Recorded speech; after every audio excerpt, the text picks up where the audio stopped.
Yeah, let's get it poppin'. James 4th, I'm back. We back, Big City. Let's get it poppin', man, I'm simply ball dropping. Let's get it poppin', man, I'm simply ball dropping. You must love us cause you can't stop watching. You must love us cause you can't stop watching.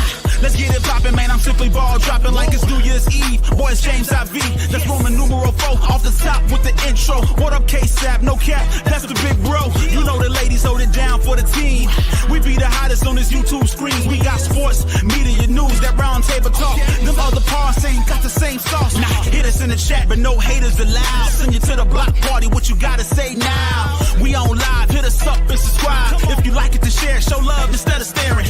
Man behind the mic, numbers don't lie. Send me a super chat to all that may apply. Ain't no party like an SPD party. Let's get the show started, pull up, everybody. Let's get it poppin', man, I'm simply ball dropping. Let's get it poppin', man, I'm simply ball dropping. You must love us cause you can't stop watching. You must love us cause you can't stop watching.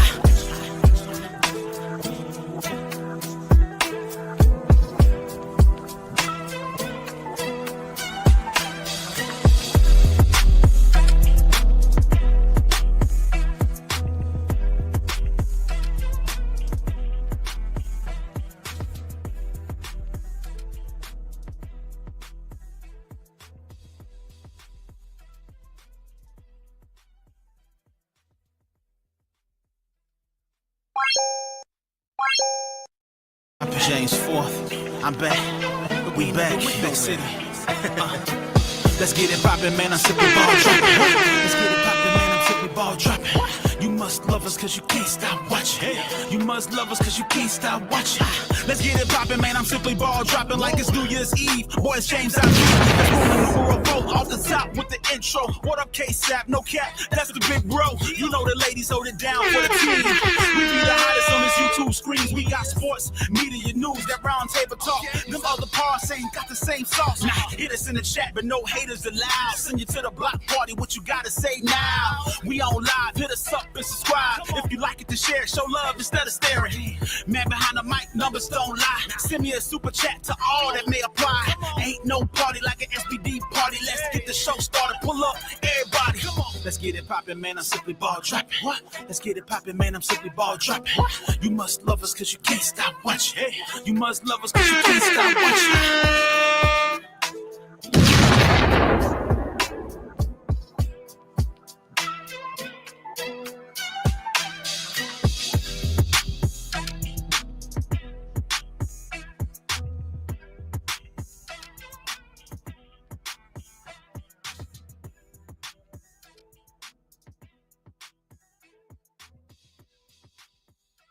Oh, you motherfuckers.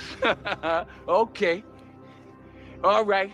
I'm putting cases on all you bitches. Yes. You know who it is. It's your favorite host, the man behind the mic of the Simply Ball Dropping Podcast, K-Sap. What's up? Yo, I just wanted to come on here live tonight, man. I ain't gonna be too long, man. I just sat back and I saw what I had to see. I see a lot of people are hitting the panic button after game 1.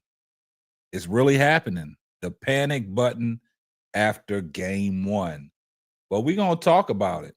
Also, we're going to talk about how I said I dropped a video during the middle of the game about the foul Caitlin Clark had on Angel Reese. I just want people to keep that same energy. But people are not keeping that same energy, man. It's always an excuse when it happens to their golden girl. They always try to find an excuse to say wasn't nothing wrong with what she did. It's just diabolical, but we're going to talk about it all. And that's why I'm here tonight. I see everybody in the chat, man. I appreciate all the love and support. Like I've always said, man, you guys are the best in my community. I love you guys all. Appreciate y'all standing 10 toes down with me. I see everybody in the chat. I see my moderators coming in. I see ADP. I see Paige. I see Cut the Ish, Real Talk Sports, Big Girl, So Pretty Tony, my man Van. Andre Edwards. I see Smoke. I see Patricia Burton, King Pisces Nathan, Andre Edmonds, Tiara, Reddick Milky Way, Faz, June Brown, Slay and Chill, my man, Almighty Archer, Bob Jones. I see everybody. Appreciate all the love and support. But when y'all come in, just do me a favor. Please hit the like button. That's hit the like button before you come in. Please hit the like button. I appreciate everybody. Brother Hannibal, I see you. Big Bits 1234. Shout out to everybody that's in the chat. I appreciate y'all, man. Appreciate all the support that you give in the community. I appreciate the support that you show to the Four Court Trio. I appreciate all the support that you show to the Players Club. I appreciate all the super chats, all the donations. I see you, Jackie. I appreciate all the donations. So y'all keep running them super chats in because YouTube love them super chats. They love that engagement, and they keep us off in the algorithm, letting people on the YouTube streets know that we're doing pretty good over here. So I just want y'all to keep participating. I will keep shouting everybody out in the comments section and in the chat. I've always showed love to everybody. So I appreciate everybody that's tuned in. I see you, Chicago Cheetah. Like I said, man, let's get the show started, man. Go ahead and send them super chats. I do appreciate it, man, and we can get this show off and popping. But man, yeah, we saw the game today. We saw the game. We're gonna talk about it. It's crazy, but we got to talk about it, man. After game one, I'll let you guys know. Hold on for a second here. I'll let you guys know.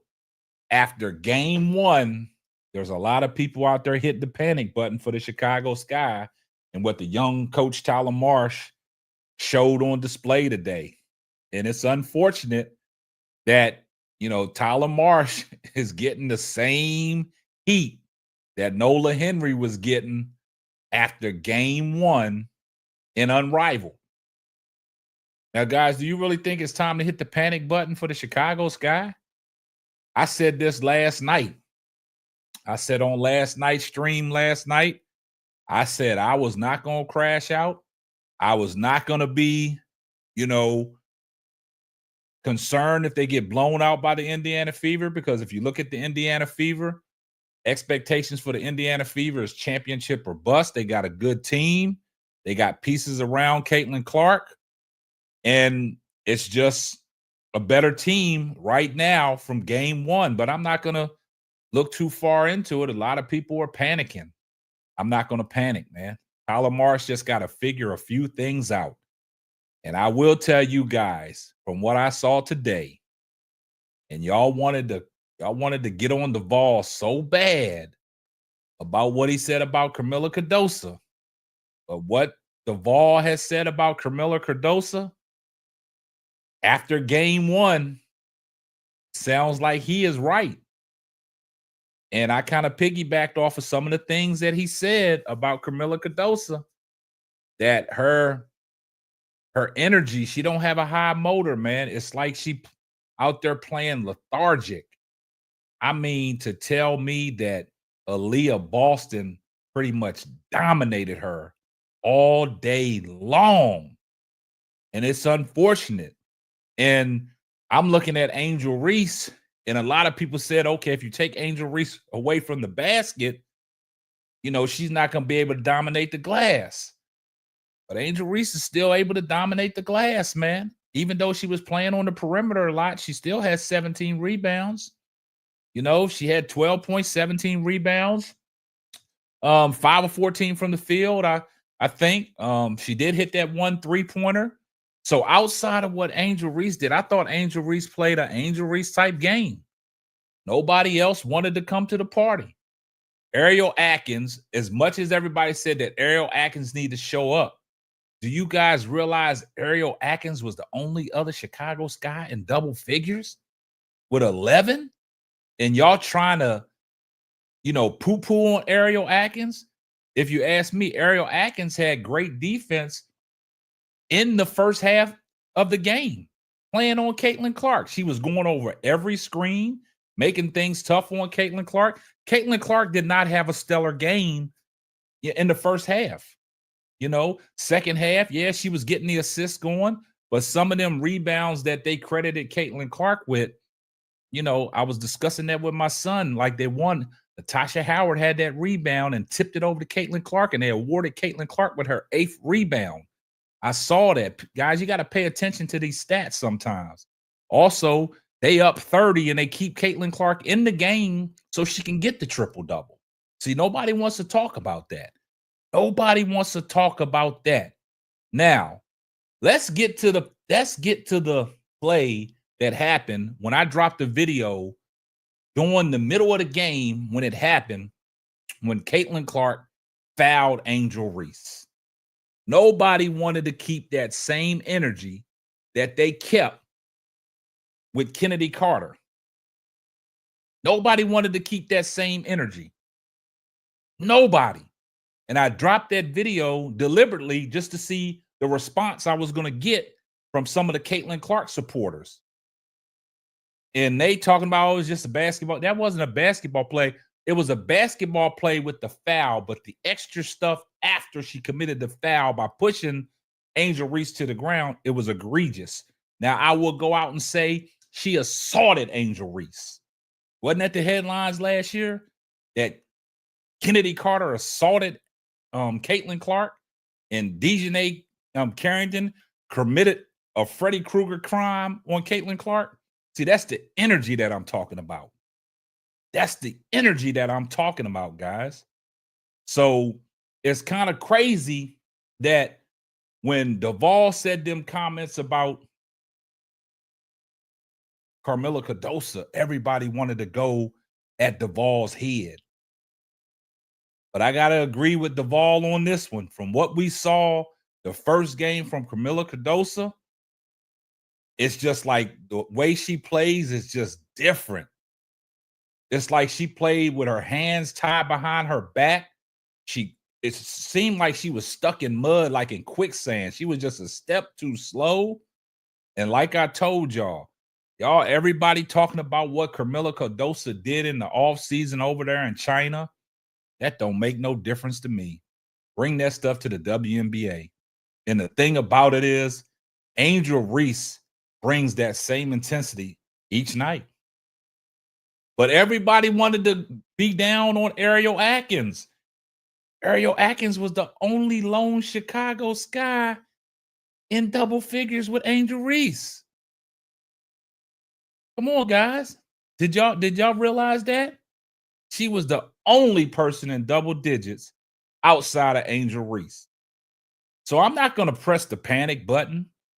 And everybody was complaining about Ariel Atkins didn't take enough shots. Yeah, Ariel Atkins took 6 shots. Yeah, 3 of 6 from the field, 50%. She was 2 of 2 from the three-point line, 3 of 4 from the foul line. All she got to do is take more shots. And I think she'll get more comfortable in the offense if she just goes back and look at the film on how she played today, because there was opportunities there for her to get the shot. But see what happened, guys? We got tricked. They kept feeding the ball into Carmella Cardoso, and you see what happened. You see what happened when they kept trying to force feed Carmella Cardoso. And this is what happened. They got all out of offensive whack. The shots was there. They was missing shots. It's plenty of times that Rachel Banham came down and took ill-advised 3-point shots. In the first half, I thought that Rebecca Allen was shooting the ball well. And then I'm looking at how Tyler Marsh took, Angel Reese and Carmella Cardoso out with 3 minutes left in the first half and set them all the way into the start of the third quarter.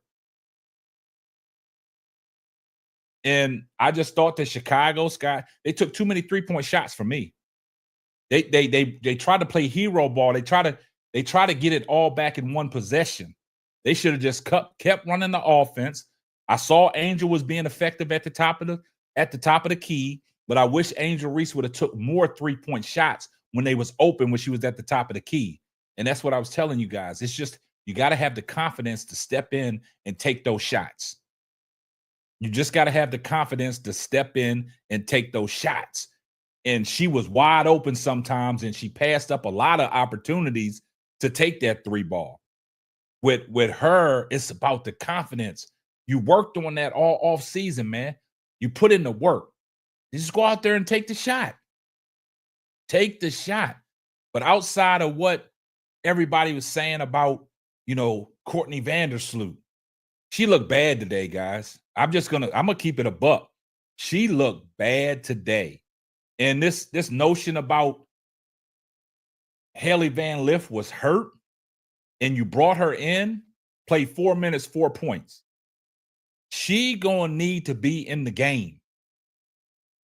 Hailey Van Lith is gonna need some minutes, man. She gonna need some minutes, man. I mean, I don't know what you guys watched and what y'all saw, but what I saw with my eyes, Hailey Van Lith needs to be in that game, man. I think she's a game changer. She's a spark plug. But Tyler Marsh reluctant to play her, and everybody kept saying that she had a knee injury. The start of the game, she was probable, and she was upgraded to available. Hailey Van Lith don't need no spot minutes. She need to get out there. And I would love to seen I'd have loved to seen her inserted in earlier. And Maddie, you know what I'm saying? I mean, what are we doing, man? Like, I just don't understand, but I'm not, like I said, Tyler Marsh first game, like, I'm not going to press the panic button the way other people are pressing the panic button. I said that last night. I'm not pressing that panic button. But Maddie Westbeld, I thought that, she should have got some minutes just to see what she could do. But if you look at it, I think it was all about what Chicago Sky didn't do versus what Indiana Fever did do. Because the first half was competitive. Yeah, you let Caitlin Clark hit the 3 at the end of the half. But hey, outside of that, I thought that Chicago was playing well in the first half. Second half, it got out of hand. Because I thought that Chicago's offense, they try to get everything back all at once. And guys, we got to keep it a buck. Michaela Onyenwere looked horrible today. She looked horrible. Outside of E. Will is probably the best person coming off the bench. E. Will came in and brought some energy. But if Carmilla Cardoso is going to continue to play like she played today, it's going to be hard pressed to move forward with her with a lot of minutes, man, because it looked like she was stuck in the mud, moving in slow motion. And what did we say about Aaliyah Boston doing Unrivaled? Just looked like she wasn't a part. But she came back today and she torched the hell out of Carmilla Cardoso. She hit Carmilla Cardoso with every pump fake in the world and went around her and got to the basket. That's just facts. But I mean, it is what it is. I mean, it's just Tyler Marsh just got to figure some things out, man. Like, I just thought the people that came off the bench, they just came in and, it was too many 3-point shots going up today, trying to get it all back at once.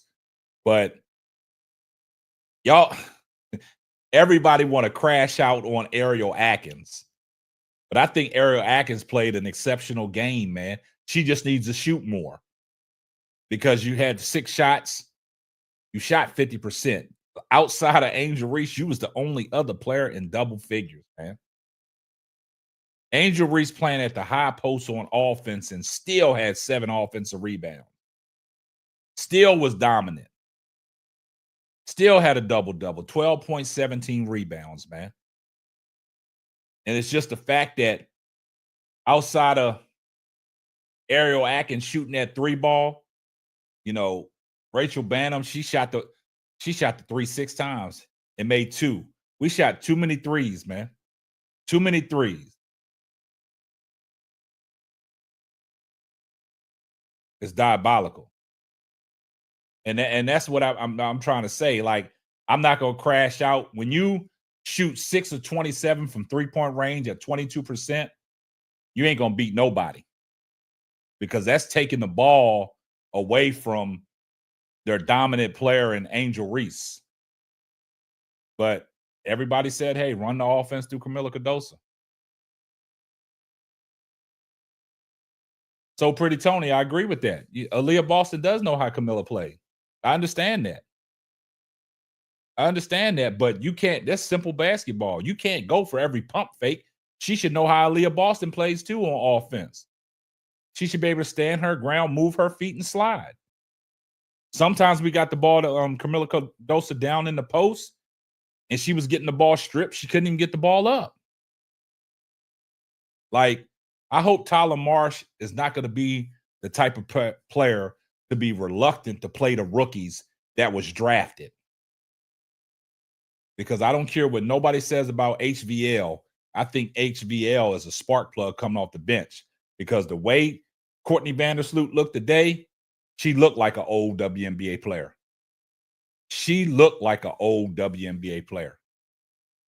And that's just facts. She looked old.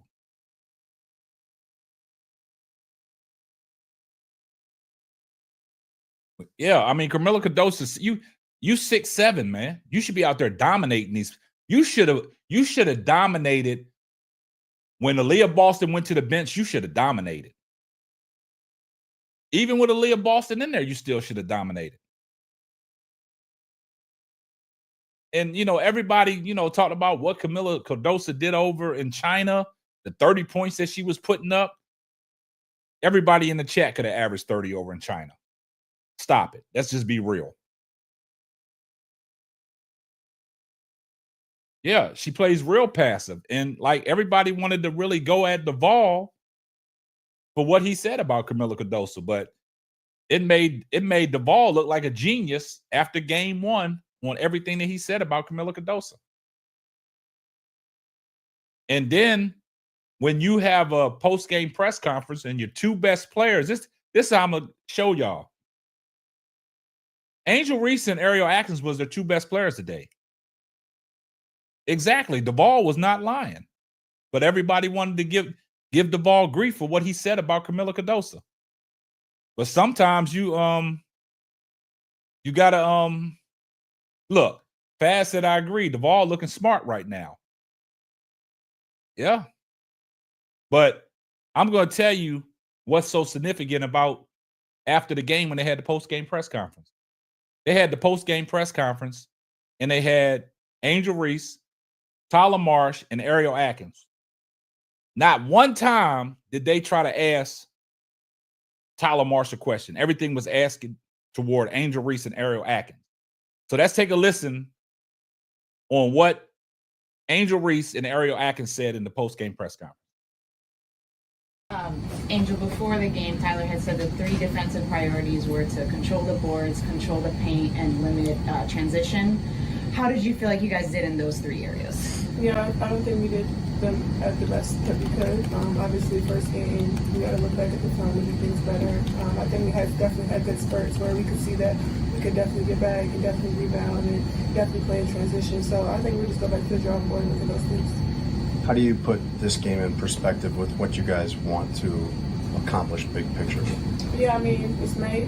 We don't want to look the same now in July. So take one game at a time. Like Coach said, we have 43 games left. So just taking that time day by day and learning from mistakes. Angel, what do you like about just the offensive process early, having the ball in your hands, going to create and things like that? Yeah, trying to control tempo, trying to give some versatility, give some options to pull out the paint, to give them some options, and also for our shooters on the outside.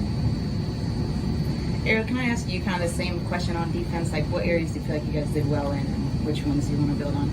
I want to build on our communication. I think what we did well is trying to find a way to scramble for each other when we didn't give up on the plays. But like she said, I mean, we'll get better. We'll get better. Any more for players? Yeah, well, just want to get your thoughts on just the shot quality. I feel like you guys got really good open looks there in the first half. Just want to get your assessments. Yeah, I mean, I think we got some great shots. May not have made them all, but I think, obviously, like you said, it's game one. Being able to look back at 20 games on finishing those and hitting those shots. So it's good to see that we can execute at half court and just being able to get those shots and get those open looks. Angel, when you receive a flagrant foul, things like that, and you say it's basketball, how much emphasis do you want to just put on that as competitors? What do you think happened? She's already answered this question. We'll move on to the next big thing. And then the last one, offhand finishing, how much of you would just work on that? I mean, the right hand was working a lot tonight. I'm right-handed, so. Any more players? We did see some of what you were talking about the newer way you're going to play, right? I mean, it's stuff you've done before. We saw you on the perimeter, saw you with the pull-up three. What was your comfort level with that style in a game? Yeah, I felt fine. Obviously, some more shots, more opportunities I could have made tonight. So just go back to the drawing board, looking at film, and watching things I can get better at. Now, you guys, you heard what Angel Reese and Ariel Atkins said. Now, one thing that stood out to me in that post-game press conference, man, if you guys didn't pick up on it, is when that other reporter asked Angel Reese about the flagrant foul that Caitlin Clark had on her. Did y'all hear what the other guy said? He stepped in and said, she's already answered that question. Let's move on. You see what the media does? See, they don't want to focus on the obvious. They wanted to hopscotch and skip right past that. Shout out to my girl Paige for the $5 super chat. Here comes the money.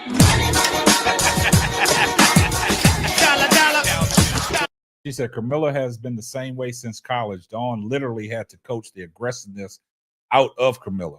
We've been saying that, Paige. We've been saying that. And when Duvall came on and really dropped the hammer and said that, everybody wanted to go at Duvall. So Duvall's looking like a genius right now.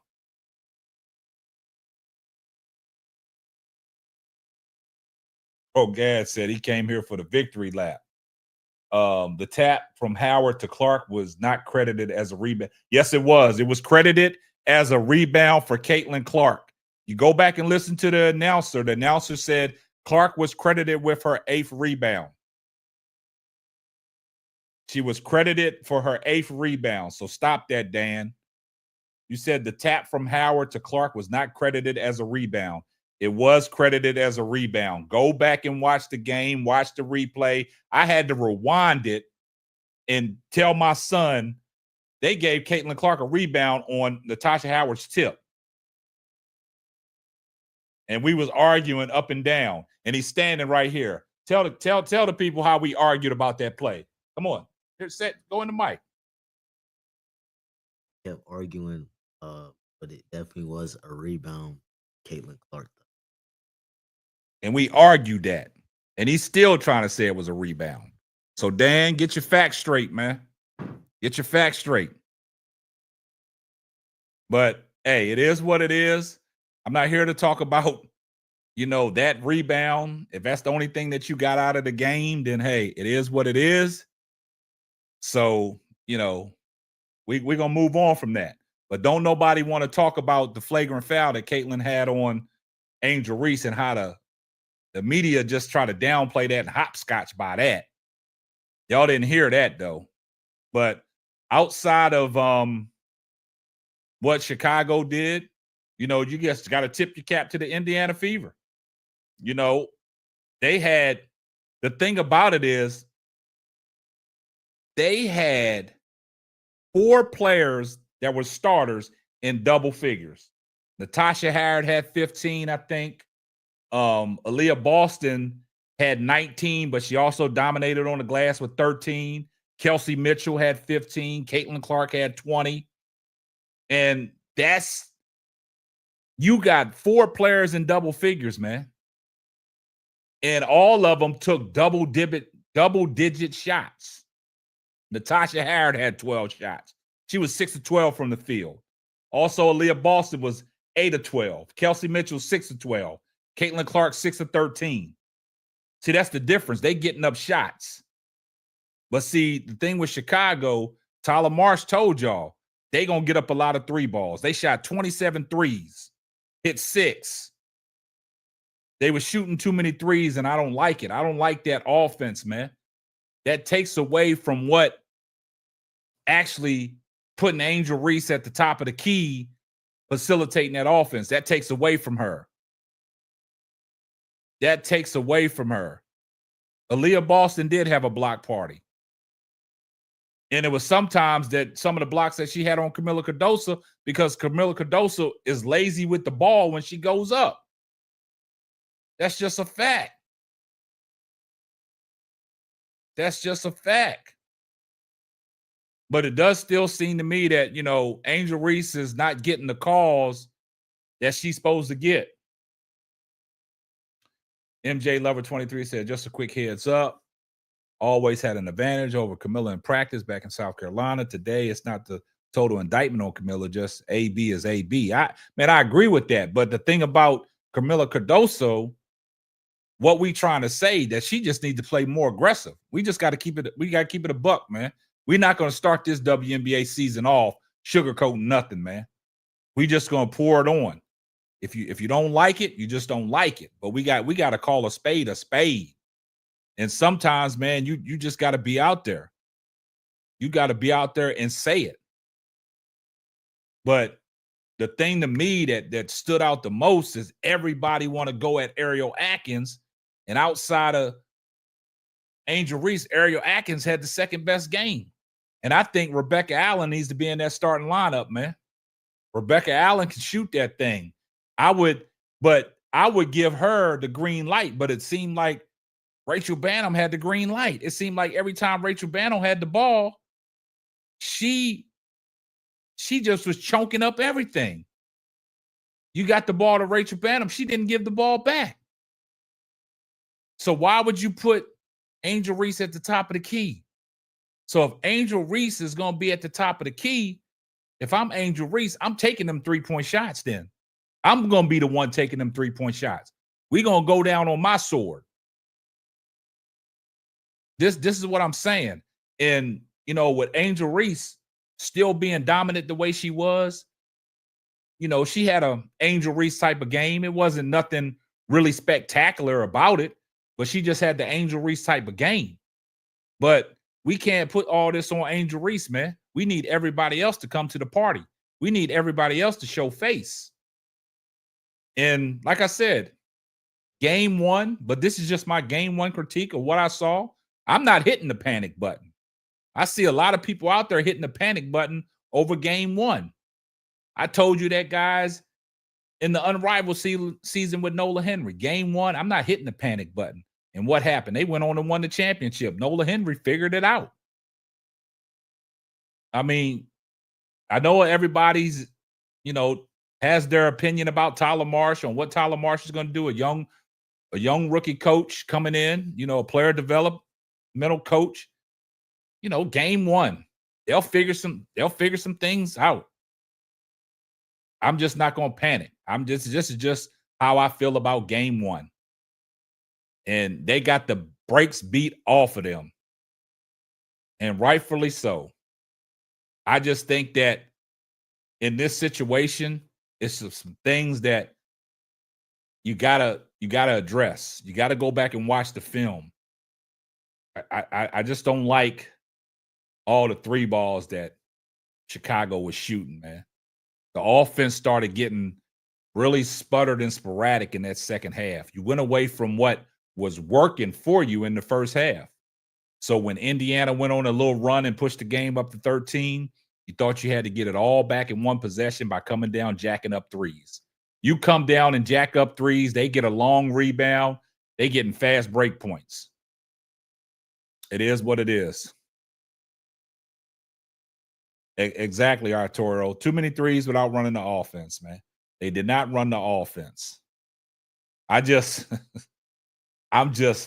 hell-bent on the way Camilla Cardoso played. I'm hell-bent, man. I'm hell-bent.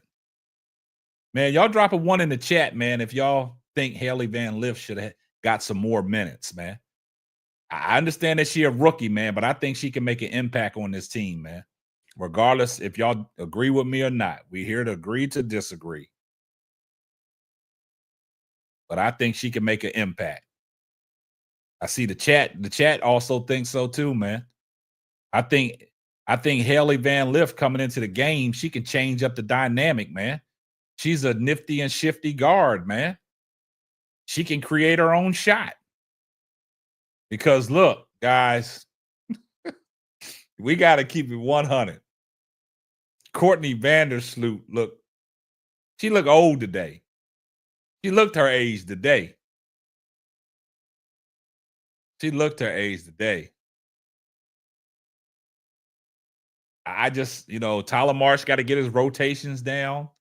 I know you're trying to limit Angel Reese's minutes and keep her fresh, but then it's diabolical to put her back in the game and you down 20, thinking that she can turn it all around all at once.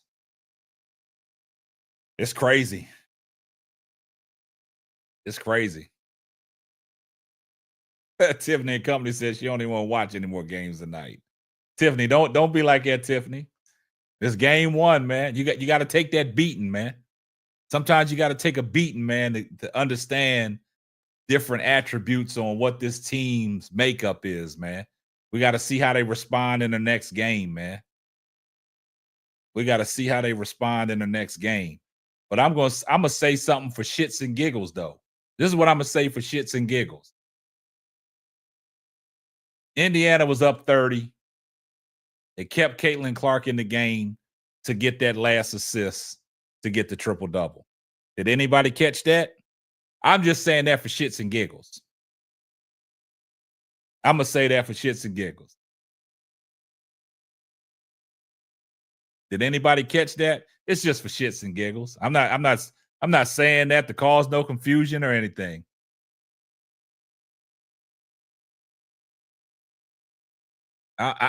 Look, I'm not saying that to cause no confusion or anything. I just said it for shits and giggles. Yeah, I was impressed with E-Will for her to come back and do the things that she did off of that injury.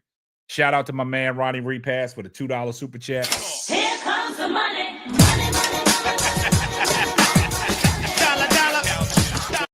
Ronnie Repass said, "Now you know." Marquise Sean Dunkins, I see you in the comments section. I see you in the comments section. I dropped that video about that assault Caitlin Clark caused on Angel Reese. You had a lot to say. You don't want to keep that same energy you had last year when Kennedy Carter fouled Caitlin Clark, man. But I see you, my brother. Keep doing what you're doing, man. I ain't even mad at you. It's just shits and giggles. It's shits and giggles. I see you. Hog Boss, what's up, man? It's just shits and giggles, Marquis Sean. It's shits and giggles, man. That's all. That's what I'm saying, Reddick. We don't care about the stat pattern. It's just shits and giggles for us, man. It's shits and giggles for us. We laugh about it. You know what I'm saying? We laugh about it. That's right, Dexter. It's just shits and giggles for us, man. Yeah. Nah, I don't sound salty about it. I'm laughing about it. It's shits and giggles. Black, it's shits and giggles, man. You here for a reason. It's shits and giggles, man. And look, Ronnie Repass is an Indiana Fever fan. Look what he had to say. The announcer said Caitlin Clark told Stephanie to put me in. I need 1 rebound and 1 assist for a triple-double. It's just shits and giggles. But y'all keep that same energy.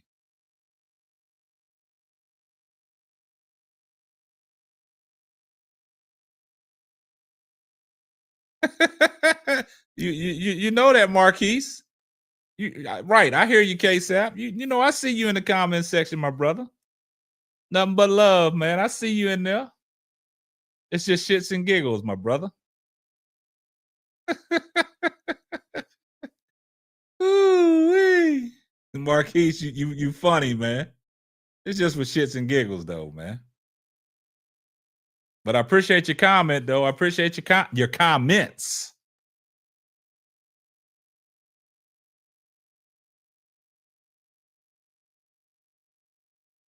Black said, y'all down bad. The triple-double got y'all talking funny. Nah, the triple-double ain't got nothing to do with it. The triple-double has nothing to do with it, man. So, Black, once again, another WNBA season, man. I got them all filtering over here. Trying to glaze in the chat. It is what it is, man. I love y'all's participation, man. But go ahead and donate to the channel, man. Donate to the channel because you're going to be here it's going to be a long season, man. So enjoy the ride. Keep coming back. Keep coming back. When I do videos on this channel, because I got some other things that I'm doing, and when I got time to drop videos on this channel, I want you to keep coming. We enjoy y'all. We don't turn nobody down. I see everybody.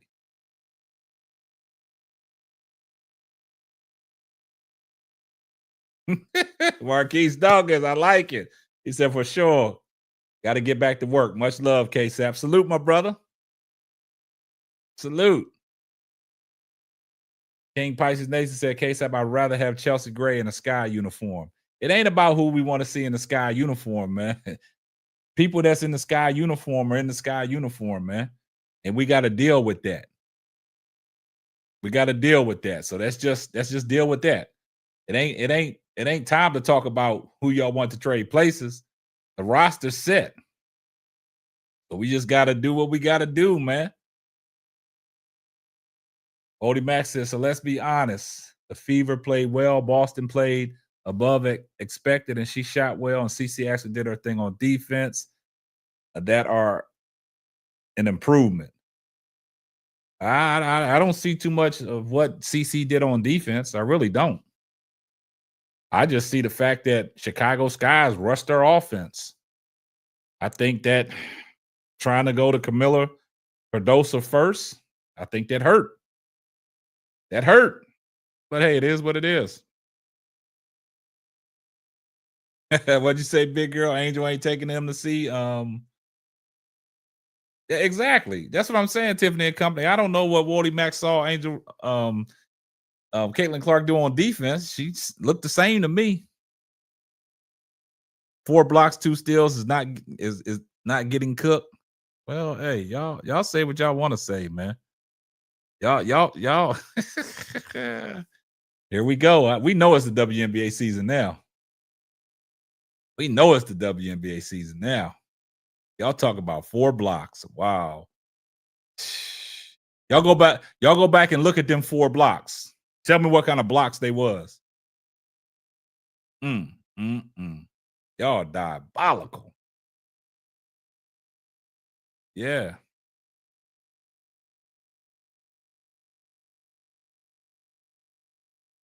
I love it, man. We got some new faces in the chat, man. I like that. We got some new faces in the chat. Appreciate y'all being here, man. So go ahead and donate to the channel, man. Send them super chats, man. But y'all gonna love it here. Y'all gonna love it here. Y'all gonna love it here.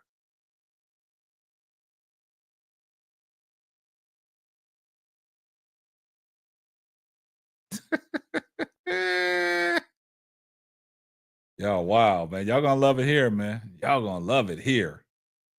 But look, man, and the crazy thing about it is, it's funny because it's a lot of things that I saw that Chicago can improve on. Like I said, I'm not here to press the panic button, and y'all shouldn't press the panic button as well.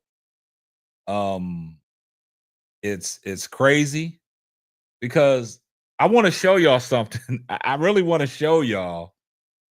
Like, I just want to show y'all this, man. Take a look at this foul right here. You'll see on this angle. So initially, Angel pushes Natasha Howard. Caitlin Clark points out the no call. Then she applies a hard foul on Reese. Reese gets.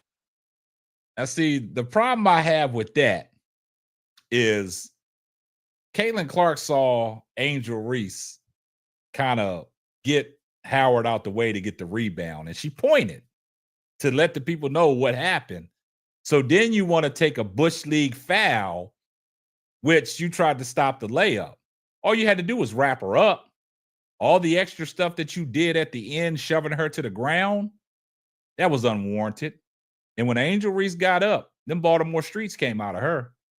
And she went straight at Caitlin Clark. And Caitlin Clark did the right thing by walking toward her bench. She didn't want no smoke. She didn't want no smoke. She didn't want no smoke. You know, Caitlin Clark, that was just, and you can say what you want. To me, that wasn't a basketball play. With that particular play right there, you're already up 20. You concede to the 2 points. There was no reason to foul Angel Reese the way you did, and then to shove her to the ground. You know what I'm saying? But everybody wants to point out that Angel Reese pushed Howard out the way, right? But nobody wanted to focus on what Caitlin Clark did to Kennedy Carter right before Kennedy Carter reacted and gave Caitlin Clark the hip check after Kennedy Carter hit the jumper. See, they don't remember that. But now everybody wants to go in the comment section talking about it was just a common foul. If it was a common foul, it would have never been looked at. It would have never got upgraded to a flagrant foul, rightfully so. And I don't agree with too much of what Skip Bayless says, but Skip Bayless was spot on with his observation of that foul.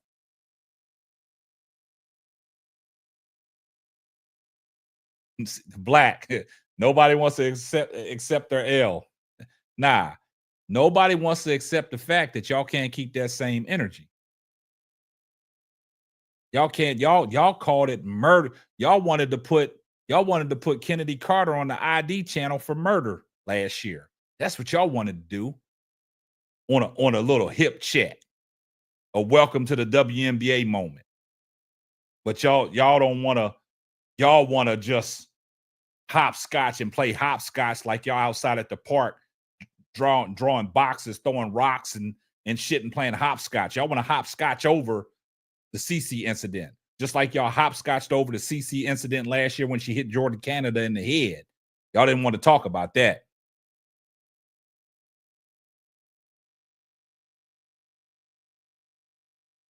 Wody Mack, I'm not going for that, Wody Mack. Stop. Y'all trying to deflect and say what Caitlin Clark did was okay. I'm not going with that. I'm leaving that alone, man. We ain't talking about that no more. I just want everybody to keep that same energy, man. I just want everybody to keep that same energy, man. I see we got the Caitlin Clark fans in the chat. Salute to all y'all. Salute to y'all coming back, supporting the brother. I like that. I like how y'all supporting people.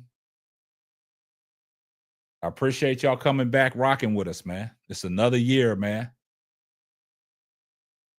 That's all I ask, man. Just keep that. Let's keep basketball, man. But I put that video out there for a reason, man.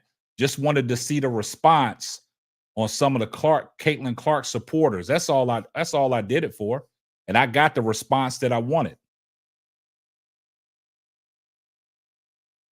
Miss Goody Two Shoes. I mean, sometimes you just got to call people out, man.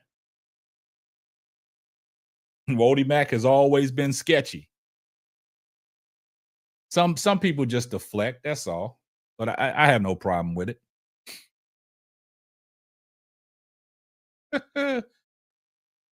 You know, sometimes you can come into the chat and you can expose yourself and the chat picks up on that.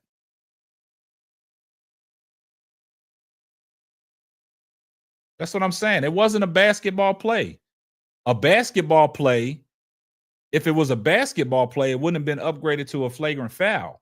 All the extra stuff that Caitlin Clark did after she fouled her, what was the reason that she shoved her to the ground? Is that basketball? Let me ask you that, Wody. Is that basketball? All the extra activity?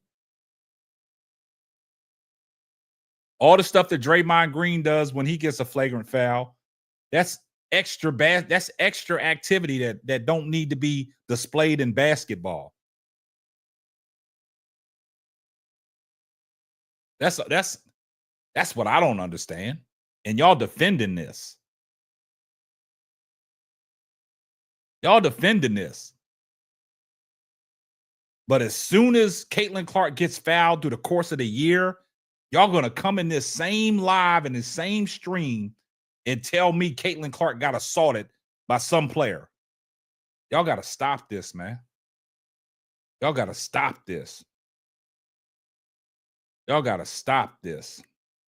See, people in the chat, y'all got to stop it. When I say extra curricular activities after the foul, it's okay that you're going to hard foul somebody, but you don't need to throw somebody to the ground. And you know what you did because you walked away, and Aaliyah Boston know what you did. That's why she had to hold Angel Reese back the way she did. See, y'all don't see the whole play through. Y'all just look at something and be like, this, that, that. Wody Mack, that's a bad reference when you're talking about the bad boy Pistons, man. Stop, Wody Mack. You trying to deflect. You trying to deflect right now. But we're gonna leave it alone. So now when somebody, elbows Caitlin Clark, knocks her to the ground, I don't want to hear nothing. It's just a basketball play. Shout out to Ronnie Repass for the $5 super chat. Here comes the money.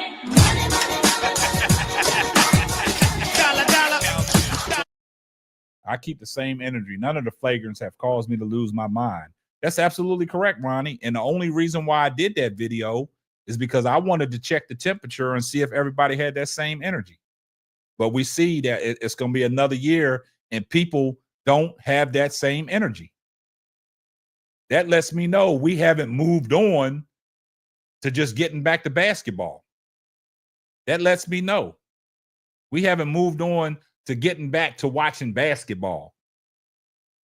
Everybody wants to deflect and, just say it's okay.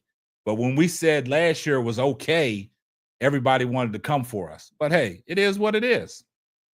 But outside of that, like I said, I tipped my cap to the Indiana Fever.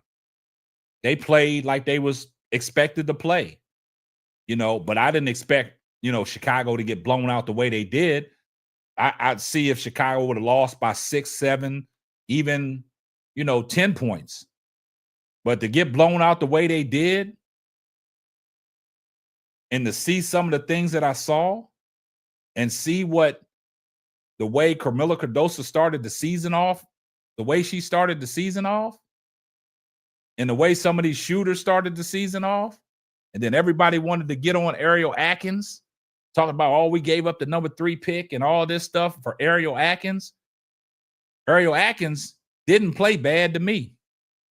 It's just the fact that Ariel Atkins should have took more shots. That's the only thing I have a problem with. She should have shot the ball more. She shot 50% in the game. She was 3 of 6 from the field. She had 11 points. She played an all right game to me. She played an all right game to me. Outside of Angel Reese did what Angel Reese always does under any circumstance. 12 and 17. She did what she could possibly do, but you got to have everybody else come along for the ride. And they just didn't do that. But like I said, I'm not going to crash out. There's no reason to crash out, man. It's basketball. There's no reason to put your head down, watch the film. And that's the beauty of the WNBA.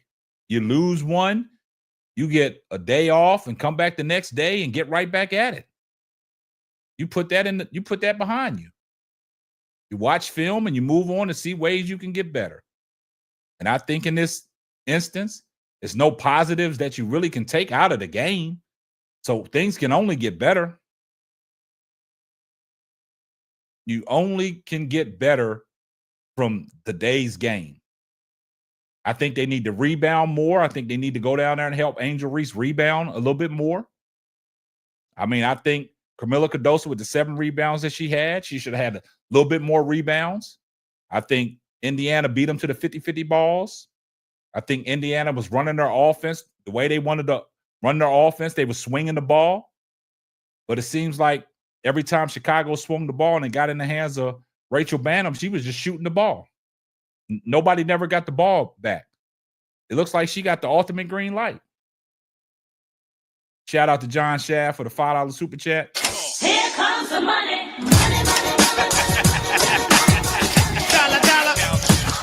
John Shaft said the Sky have no size or athleticism on the bench. Go get Nias Hillman from the Dream.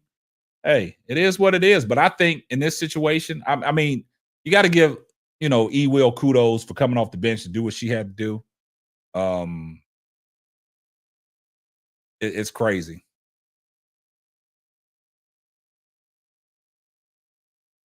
Yeah. So it is what it is. But like I said, I just think that, Chicago Sky can get better. You got to get better from today's game. So I think game 2, you're going to see the adjustments that have to be made. But yeah, Edward T. HVL got in the game too late. I don't know what it is with Tyler Marsh and the coaching staff not wanting to play, HVL. I think HVL is a good addition. You drafted her, with the number 11 pick or whatever pick that she was drafted at. You know what I'm saying? I mean, you got to use her. I mean, you got pieces that can help, but you just got to implement them. But no,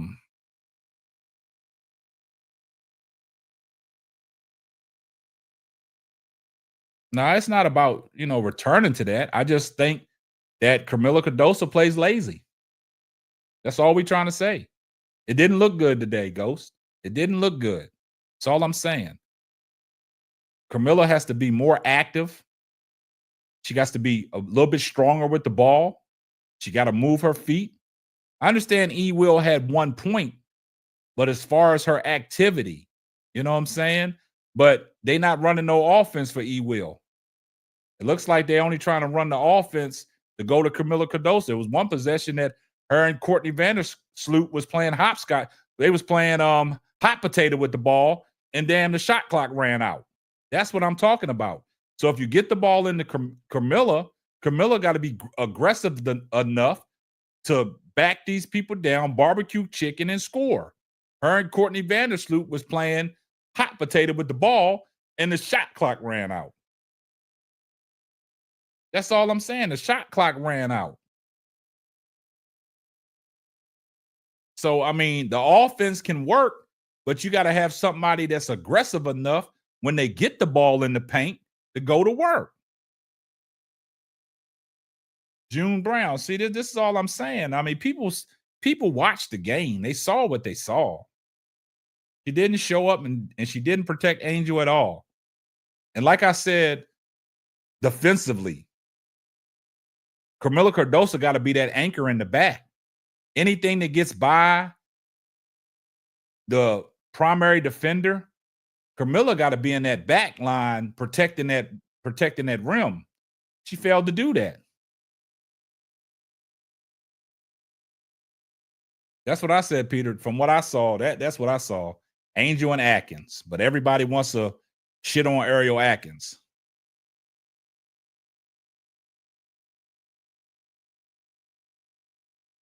Camila not in shape. I'm not going to say that she's not in shape because everybody said that she was dominating over in China. And I told people, stop that. I don't care what she did over in China. You showed me that in the WNBA. Tulip said Angel deserves better. Shout out to my girl Paige for the $2 super chat. Here comes the money.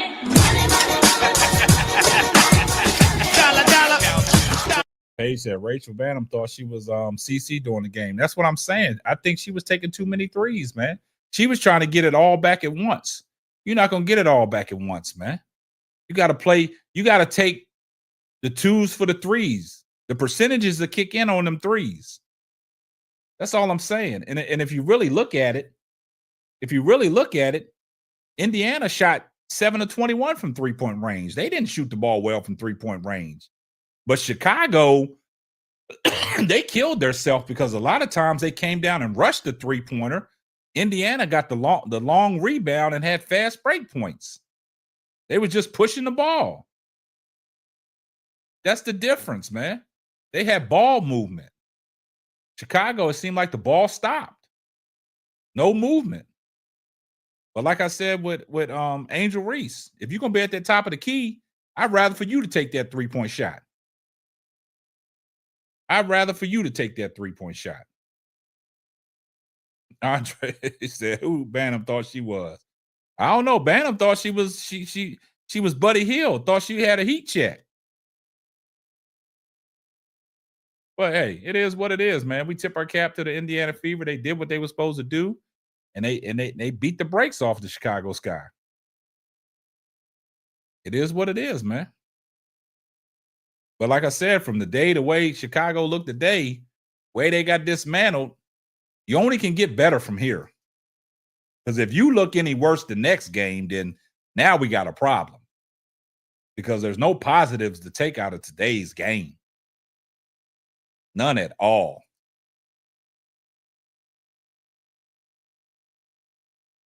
It's none at all.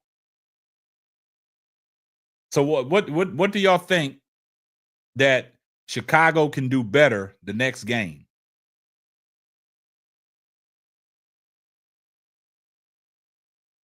Shout out to St. Maurice for the $5 super chat. Here comes the money.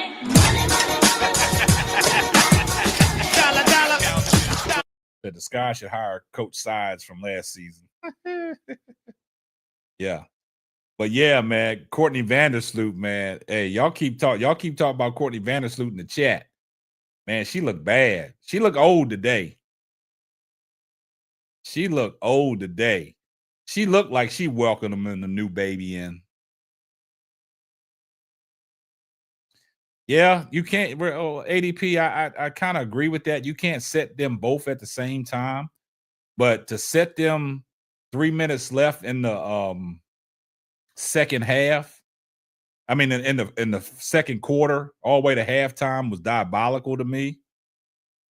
That was crazy. Yeah, ADP, Sloot's baby keeping her up. Yeah, because she looked old. Courtney Sloot. Hey, Vandersloot played like an old grandma today. She played like an old grandma today. I know she's old, and she played old today. She showed y'all that, man, she couldn't, man. Courtney Vandersloot couldn't throw a rock in the ocean, man. That's just, we just keeping it a buck, man. We got to keep it a buck, man. Courtney Vandersloot was 2 of 9 from the field, man. She had 4 points. 4 points, guys. What you gonna do when your point guard only got 4 points? She had 5 assists, but she had 4 points, man. Kia Nurse, 4 points. Rebecca Allen came off the bench and gave us 7. Rachel Bantam came off the bench, gave us 8, and she was jacking. How do you come off the bench? Rachel Bantam come off the bench, and she put up the 3rd most shots on the team. That is diabolical. Coming off the bench. Coming off the bench and you jacking for beats. And that's diabolical, y'all. She came off the bench and was jacking for beats, man. Play Haley Van Lift, bench, Bantam, Nurse should come off the bench too. I mean, y'all guys, look, man, game 1, there's no reason to get mad, no reason to panic. Jay Burns, what's up, my brother? Ain't seen you in a minute. Said Marsh was looking like Chrissy Sides out there. They're diabolical. Tiffany Company said you would have thought Kia Nurse didn't know how to shoot a layup the way she shot chucking. It seems, excuse me, guys. It seems like a lot of them didn't want to go to the paint. They didn't want to go to the cup. Only one that was going to the cup was Angel. Rest of them was settling. Rest of them was settling for jumpers. Angel Reese was the only one being aggressive, going to the bucket. She seemed like she was the only one going to the bucket, guys. So what's that tell you? Reddick said, free Angel. It is what it is, man. Yeah.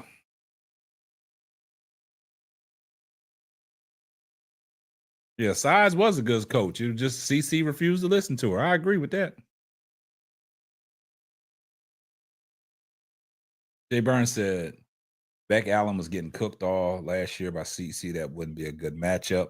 That was last year, though, man. You know, things could change. I know, Jackie. Courtney Vandersloot looked like she was 36 today.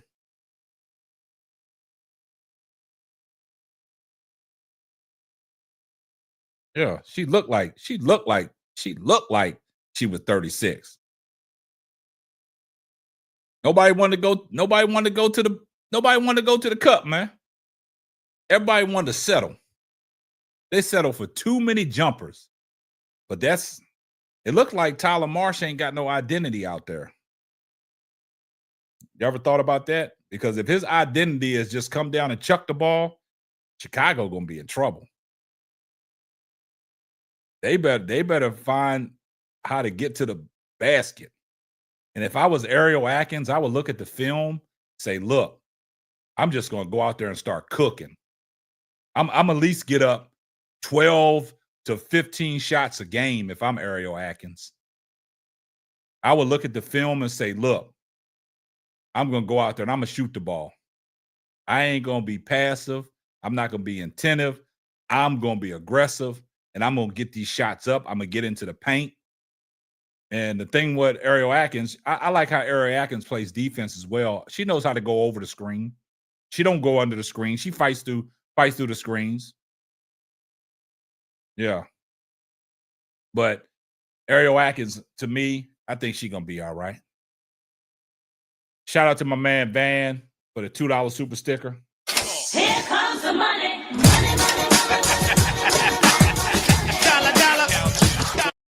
Yeah, but I Ariel Atkins, man, I think she's going to be fine. I mean, y'all can say what y'all want to say about her, but like I said, outside of Angel Reese, I think Ariel Atkins, she played all right. Only thing that she didn't do, she didn't take more shots. Because if the percentages looked the way she looked, she was 3 of 6, 50%. If she would have shot the ball 6 more times, maybe she could have hit 3 more buckets. She just got to be aggressive. I like her defensive intensity. You know what I'm saying? It's things that she can do. I just think that in this situation, I'm not going to panic. I said that last night, man. I'm not going to get my boxers up in a bunch. But guys, I'm gonna open up the phone lines, man. If y'all want to call in and give y'all's take or give y'all's piece, man, we will open up the phone lines if y'all do want to call in. If not, then look, this is the call-in show. We want people to call in and give your opinion. The number's at the bottom of the screen. So if you want to call in and give your thoughts, we'll take a couple phone calls before we wrap it up. I know everybody wants to get on this Seattle game. So, you got to do what you got to do. I mean, you don't have to be here, but I do appreciate you guys being here. Love and support, but I know y'all want to be doing something else on Saturday night instead of over here listening to me run my trap. So, yeah. So we're going to open up the phone lines. So if you want to call in, phone lines is open.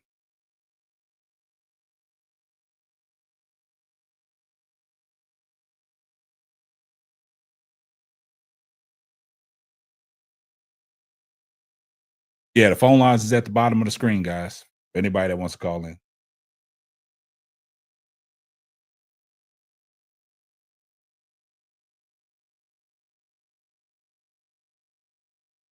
Y'all asked for it, so the phone lines is open. All right, it's one game, big girl, so I understand where you're coming from, but sometimes you just got to let it play out. I mean, y'all can't panic after one game, man. Don't press the panic button. Yo, what's up? What's going on? Good night. Good night to the chat. Good night to Simply Ball Dropping channel and family. Well, it's a slew of games right now. Even right now, this is Wody calling in. This is a slew of games tonight. Game one, so not too much necessarily you would take, from game one, but there's really no need for anybody per se to feel like any type of panic. But I understand, there's those people that are those day-to-day type of people as it goes with games. But there's one thing you can take as a positive for people who are supporters of the Sky. Angel played fairly well as far as what you expect of her. She had 12 and 17, right? Yeah. And you look at everybody else on the team, nobody else really, statistically gave you anything else outside of her. So you would say at the least she's going to be consistent. It looks like from her performances with Angel Reese's performance, she's going to be consistent. Right? I mean, your next player statistically with points wise was Ariel Atkins with 11. So, I mean, not the outcome necessarily that you were looking for. But, I mean, to give Fever their praise, you would expect, though, with all the additions that they made with all-season work and then all these veterans added, that they were to be better. And they do have a serviceable bench. They got a serviceable bench. They didn't get nothing off the bench today.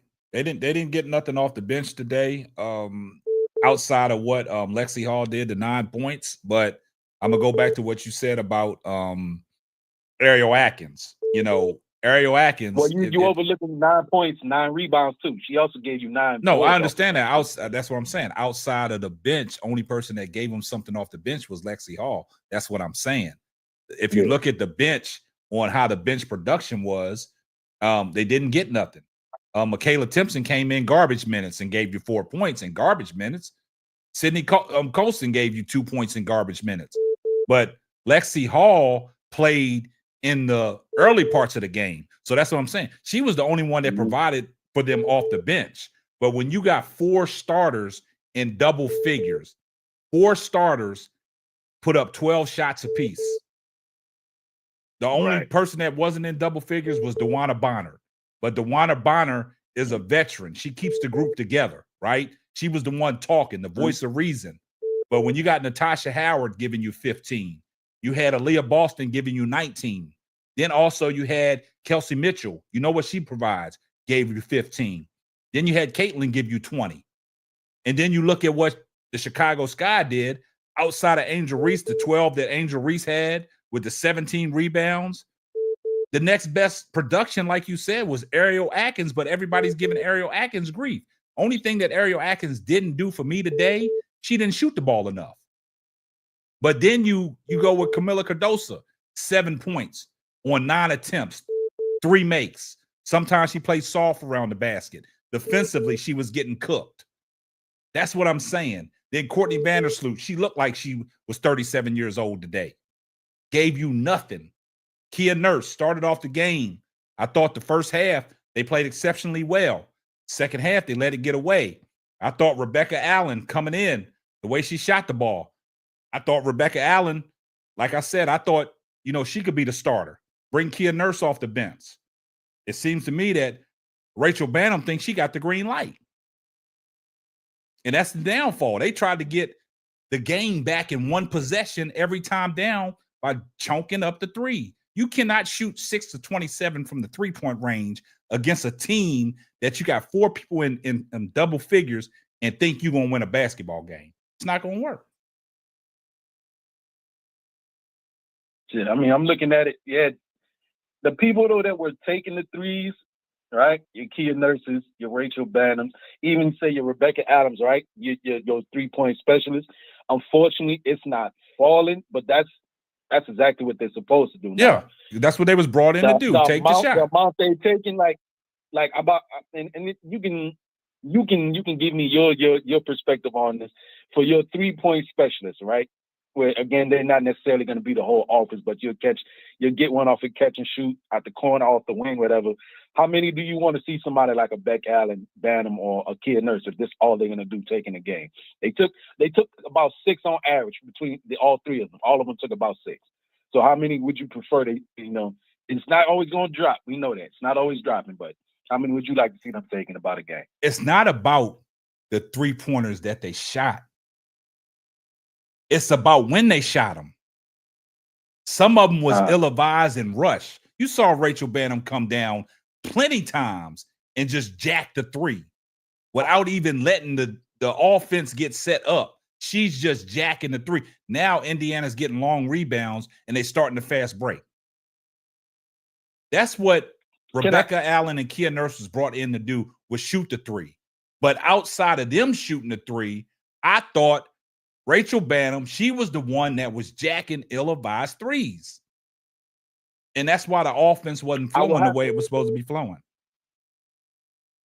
I will have to go back and do my due diligence and look again, because I was watching the Atlanta game yesterday too, and I was watching with somebody. We watched the Atlanta game. We watched the game yesterday, right? And I made mention that, oh yeah, it was with, I think I did it. Was that Sister Keisha? No, it wasn't Sister Keisha. But I made mention. I was like, man, well, Ryan Howard made three threes. She was like 4 of 13 or something like that, 4 of 30, something like that, right? But 12 of her shots, like 12 out of like her 13 shots was all threes, right? I'm like, oh, dang, she was just jacking it up, right? Then I went back and watched the game again, just, you know what I mean, to see what was going on. They were throwing her the ball occasionally at times at the end of the shot clock, and she just had about at least 4 of them she had to just throw up there towards the rim. And one of them she threw it before the end of the quarter. She threw up a half court shot trying to hit. So like, okay, it's still on her record, but pretty much all her shot attempts were threes, right? Which a lot of people don't, you know, like go to the basket, get, you know what I mean, get something a little bit easier. So as far as with that, what you're saying with Bantam them and all that, I maybe have to go back and look again to see when the shots were taken.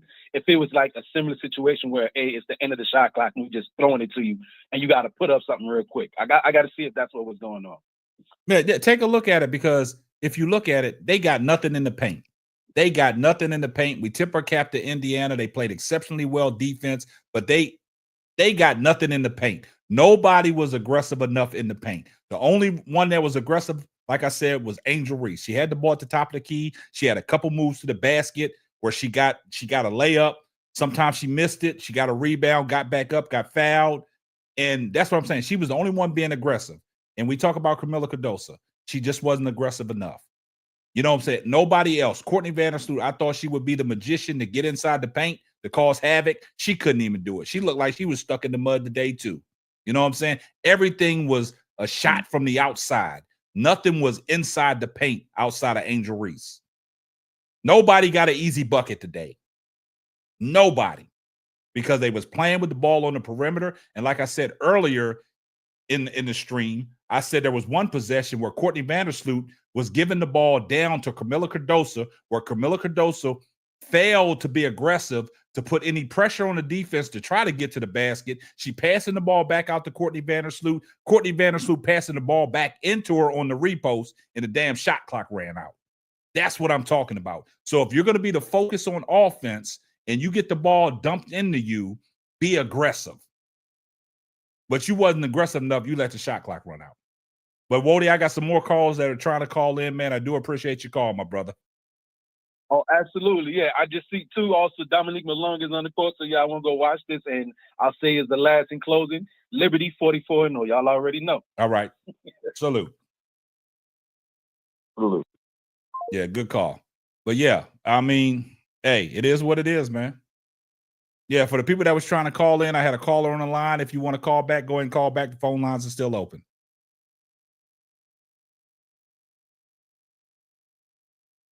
That's the problem.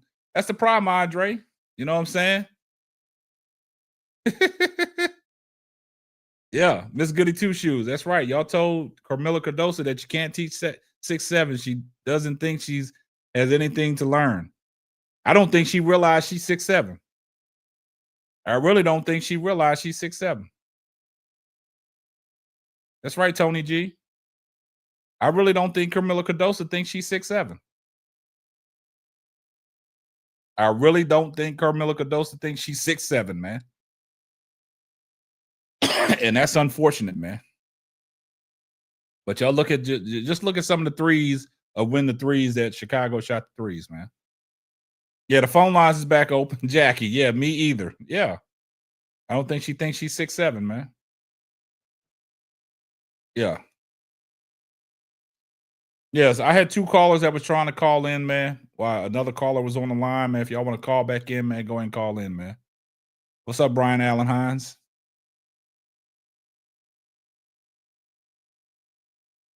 No, I didn't see that. T. Carmella, let me know. What did she repost? What did she repost? Is she trying to cause some controversy? Let me know. Thank you, Miss Goody Two Shoes. That's all I'm saying. They was a transition threes, just jacking them up, letting Indiana get long rebounds and start their own transition.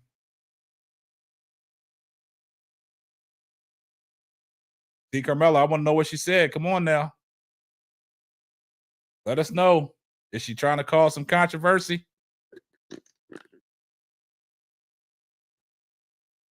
John Shaft, what did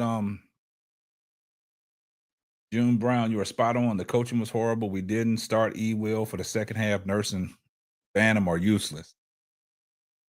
Hey, I respect that. y'all calling for Tyler Marsh to be fired after game 1. Woo, y'all diabolical, boy. Mm-hmm. DeWanna Bonner.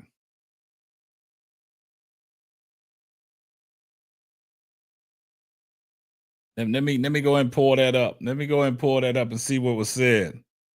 I don't think that's on Threads, man. I don't think I got Threads. I don't be on social media like that. I don't be on Twitter X like that. I don't be on Threads or anything like that. But let me see if I can let me see if I can pull it up, man, because y'all diabolical, boy. Let me see if I can pull it up. Let me see what she had to say. I can see the link, T. Carmella, but I don't have Threads, so I can't get in there. Oh, hold up.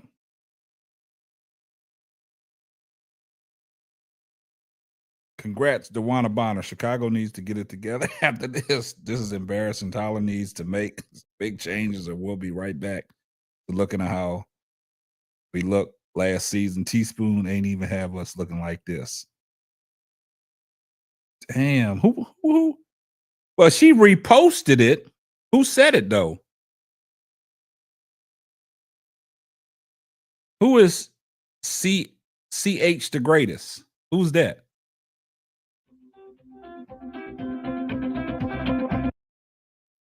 Yo, you on the line with K-Sap. What's up? What's up, K-Sap? This brother Nathan calling, King Pisces Nathan. What's up, King Pisces? How you doing? All right, and yourself? I just want to know one thing. Why wasn't it when Caitlin was doing those bounce passes every time down the floor, she was doing those the bounce pass to the player going to the basket? Why didn't Tyler Marsh call a timeout the first time she did? Say, hey, we're not gonna let her keep doing that. It's like she's doing the same thing over and over and over again. Want me to tell you why that was happening? It's like he made no in-game adjustments, and that was the problem. Want me to tell you why that was happening? If you look at the ill-advised shots we took in transition, right, was caused for long rebounds. Now we shooting shots in transition where the offense is not coming down court getting set. Now they get a long rebound. Now we backpedaling, and somebody for Indiana's leaking out, and she's able to make them passes every time. Because if you notice, every time she made the pass, it was almost from half court and somebody going to the basket because we can't get back and get the defense set because we taking ill-advised shots in transition. Right. So 5 of her, what she had about what? She had 10 She had assists, but she had 10 assists. So five of those assists were transition bounce assists. passes. Yeah, bounce passes. I saw the same thing. So that I'm you looking saw. at that and say, why don't they have an extra, like a decoy in the middle and say, hey, when she does this step, you know what I'm saying, try to disrupt that. That wasn't and happening. try to do something different. You couldn't do nothing about it because of the ill-advised shots in transition. If you get a chance, just look at some of the highlights on some of her assists because of the fact that, like I said about Rachel Banham coming down, shooting transition threes, thinking she needed to get everything back in one possession, was causing for long rebounds by Indiana, and that causes Chicago's momentum as they coming up court. Now you backpedaling. Now the ball is faster than the man. So you're not getting back because Indiana has somebody leaking out. She had a Kelsey Mitchell leaking out. She had a Ryan Howard going back door. So you can't get set. You can't get set. That game was close. That game was close all in the first half. It was close.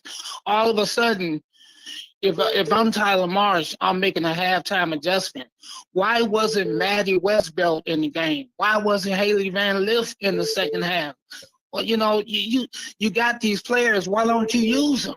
I don't get it. That's the problem, man. I don't think he's ready to play these rookies, man. I don't think he's giving these rookies a chance to show what they can showcase out there. Because Haley Van Lith, if you look at the numbers in the history of the WNBA, right now she leads points per minute. She had 4 points in 4 minutes.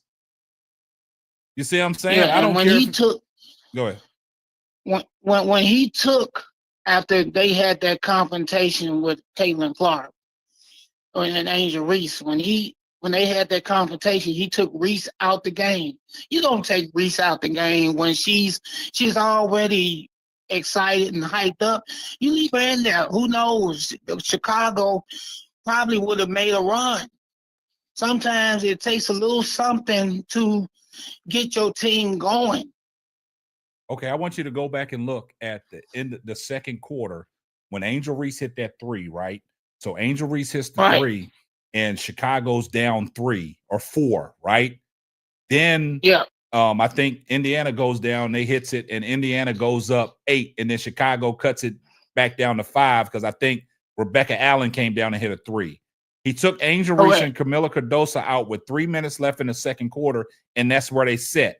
So then they let Indiana go on a run, and Caitlin Clark hit that 3 toward the buzzer at the end of the second quarter to put Indiana up double digits. And that made it a 15. That was like a 15-point lead at that point. 12-point lead. 12-point lead at halftime, something like that. Right. And then you come out in the second half, and then you do the same thing. You put Angel Reese and Camila Cardoso on the bench. You go down 20. Then you bring them back in thinking they're going to right the ship and get the, Chicago back in the game, but they still was coming down taking ill-advised shots.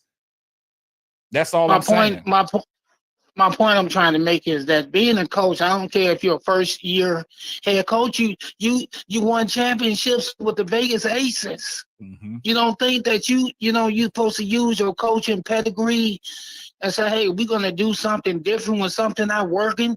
You do something different. You change your lineup. It was like Tyler Marsh was just running through quicksand, hoping that somebody would come and pull him out. It's like the whole team was like, it was like the whole team was just, the only people that were playing was Angel. Angel played hard, and and Ariel Atkins was playing pretty decent. I don't know what was going on with the other player that I think Mo Jeff. I think she was in street clothes. She didn't. She was in street clothes or whatever. But my point is, you got Maddie and you got Haley Van Lith. Use them. Put them in the game. Use them. Don't wait till 3 minutes left in the game and then you put them in there. The game is already over. Yeah. And I don't like. But that's all. All right. Hey, good call. Appreciate the call. Okay. All right, buddy. Good call, King Python Nathan. That was a good call. Also, man, I don't like what I saw from Michaela Onyeawede today. She had 0. She didn't scratch. 0-7 from the field, man. She didn't show me nothing, man. It looked like she was just running out there, running around like the young folks say. She was out there getting cardio, man. I don't like what I saw. Anything. But like I said, I'm not going to panic. If you look worse in the second game, if you look bad in the second game, if you can't get no better than what you displayed today, then Chicago got a real problem. Then Chicago got a real problem. A real problem. Because, it behooves me that Maddie Westbell couldn't get in the game in meaningful minutes, man. It behooves me that Haley Van Lith couldn't get in the game in meaningful minutes. But you wanted to stick with Michaela Onyeawede.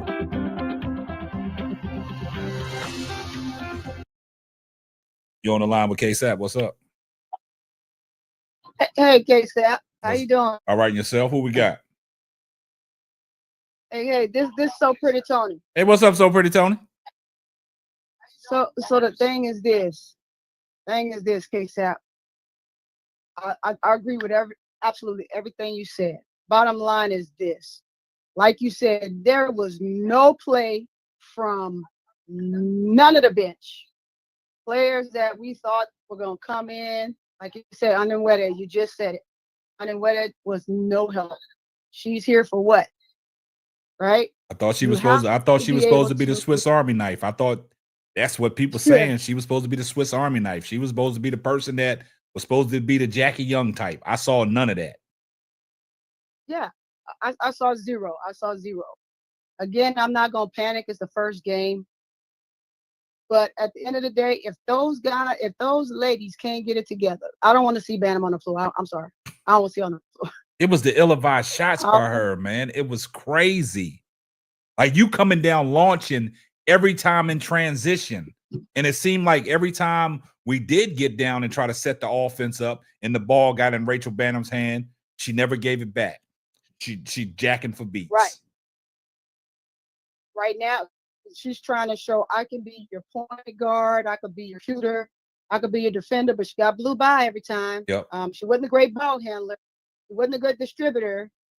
So who do you have? You should have put Hailey Van Lith in the game. I don't care if she just got here. She would have did way better than that.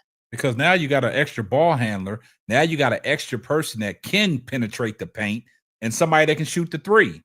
But if you look at the way Rachel Bantam was shooting the three, it's where she was shooting the three from. It was, she trying to prove that she got Caitlin Clark range. We didn't need that. You know what I'm saying? And the thing about it is, with Hailey Van Lith, we know what she can bring to the table. You just got to give the girl an opportunity. Right. Also, Maddie Westbell. I'm surprised that you didn't bring Maddie Westbell in the game in meaningful minutes just to try to murky the waters up. What else can you lose? And then I look at Tyler like, you can't set Camilla and Angel Reese at the same time. You can't. You absolutely cannot do it. That just doesn't happen. You do that, you take so much away from the game, like you said. And I mean, that's what I was going to allude to when Wody Mack busted his butt up on the line. That dude always find a way to make it about his team. Dude, ain't talking about your team. Talking about what happened with them, the guy right now, right? Yeah. We know what doggone Fever did. They did it to us. We were all watching, so we don't need you to remind us of it. But the other thing is back to the game, the possessions, the slowing it down when they needed to at times. That would have alleviated all that pushing of the floor of the rock that they had to do. Yep, I totally agree with you. Look, So Pretty Tony. Look, this is what I will say, right? Because if you look at the game, the way it was unfolding, man, Indiana got a lot of transition points off of long rebounds where Caitlin Clark would just get the ball. They'd give it to Caitlin Clark. She'd come up past half court. Somebody dive into the basket. And she dropping dimes in there. And that's like I told King Pythes Nason. The reason why that was happening is you come down, you take an ill-advised shot in transition. Your offense ain't even made it all the way down court to get set up. Now they get a long rebound. Who you got back there defending? Because now you're on the back pedal. And the ball moves faster than the man. Yep. Like what's really diabolical, So Pretty Tony? You know what's really Courtney Vandersloot looked like she was 40 years old today. She had cinder blocks for feet. Man, like ADP said, I think that baby keeping her up all night, man. I don't think she's getting her proper rest. Yeah, she looked horrible. I just think that, some of the rotations, in certain instances, you didn't need the sub, right? Yeah. You trying to give people opportunities, or you trying to save your best player. But I agree with the last gentleman that was just on. Like, although Angel and Caitlin had that moment, right? That's the perfect time Angel in, because Angel goes crazy at that point. Yeah, he took her out after she got the tech. She took her out. Yes, he shouldn't have did that. He should have let her went to work. Stephanie White left Caitlin Clark in the game. Yeah. So why like she even brought She even brought Caitlin Clark in at the end of the third quarter when they was up 20. Yes, I'm like livid, right? Because why are we putting her back in the game during that time? She should not be in the game at all. I don't agree with any player. Look, I've coached for a long time. I've seen some of the best, worked with some of the best, and played some of the best. I played overseas. I'm in the military. I then got out, went back in. But at the same time, everything that I see out here is trash. My thing is this. Why is it, and I don't care what professional level you're on, whether you're playing overseas, whether you're playing in the ABL, whether you're playing in the WNBA, whatever league they got going on, you never keep your best on the floor once you're up that high, because somebody's going to get hurt. Yeah, While I've always said everybody that. John for the fever, y'all laughing at John, but what if Caitlin would have got hurt? Yeah. Then what y'all gonna say? Oh, look what the Sky did to them. No, that would be her coach problem. That would be Caitlin's problem, because she's trying to stand the game to the end. You've got to take those guys out before they get hurt. And you know what's funny? So pretty, Tony? I didn't mean to cut you off. Keep going. Keep going. Keep going. No, I'm saying there was really no need for her to play as much as she played, to be honest, because they were already on top of Sky like white on rice. You know what I'm saying? And you know what's funny? You know what's funny? Because me and my son was down there arguing about it, right? And I said, son, this is what's going to happen. Caitlin Clark is 2 rebounds away and 2 assists away from getting a triple-double. They already up 25 at this time, right? I said, but the announcer, Ryan Ruocco, and them kept on saying, oh, Caitlin Clark is 2 rebounds away and 1 assist away from a triple-double, right? And then when she got to 1 rebound away and 1 assist away, I'm like, damn, they up 30 and she's still in the game? So what are we doing here? And that's all I'm trying to tell these Caitlin Clark fans. Keep the same energy. Keep the same energy, man. You know what I'm saying? I like players. I'm a fan of the game. I'm like you guys. I'm a fan of the game. I like to watch the game. I like to watch all the players. I'm not gonna pick one player over the rest. I do have my favorite players, but at the same time, when I'm watching a game, any game, I don't care what game it is, you do something like that, and the player goes down for the remainder of the season, who do you blame? Who do you blame? Got to put it on the coach and the player, because the player should say, nah, I don't need to be in the game. Right. You gotta blame them both. Yeah. But back to the Sky. If Tyler, I don't care. Tyler won with Aces. Tyler didn't win shit. Tyler was a player developmental coach. A player development coach. He wasn't a coach. So he's in a learning phase. But if he don't learn quick, he gonna find himself out of a job midway through. You better get it together. Yeah, because Sky fans are turning on him. But like I said, game 1, so pretty, Tony. Like I said last night, I'm not gonna overreact. I'm not gonna crash out.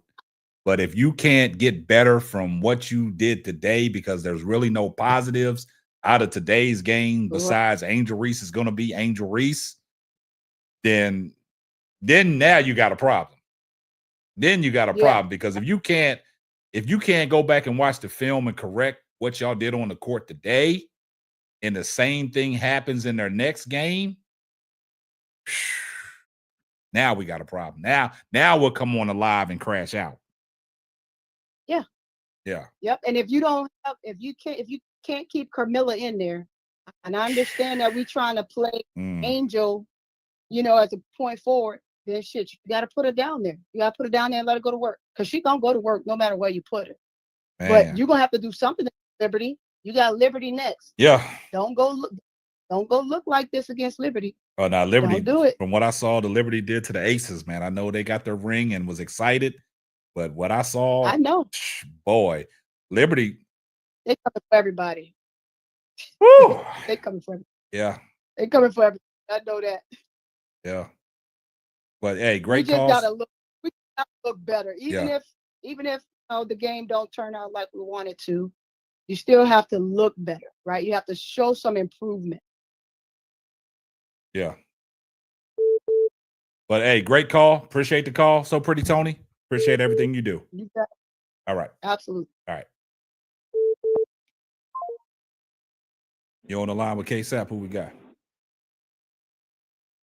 Oh, hi, K-Sap. It's Miss Goody Two Shoes. What's going on, Miss Goody Two Shoes? Appreciate the call. What's going on? Not too much. I just wanted to say, I know this was the first game, but a 40-point blowout is unacceptable. Unacceptable. That is unacceptable. So I think we might have to change our mindsets as fans. I know that we are expecting vets to be consistent and to provide consistent offense and defense, but that doesn't seem like it's going to happen.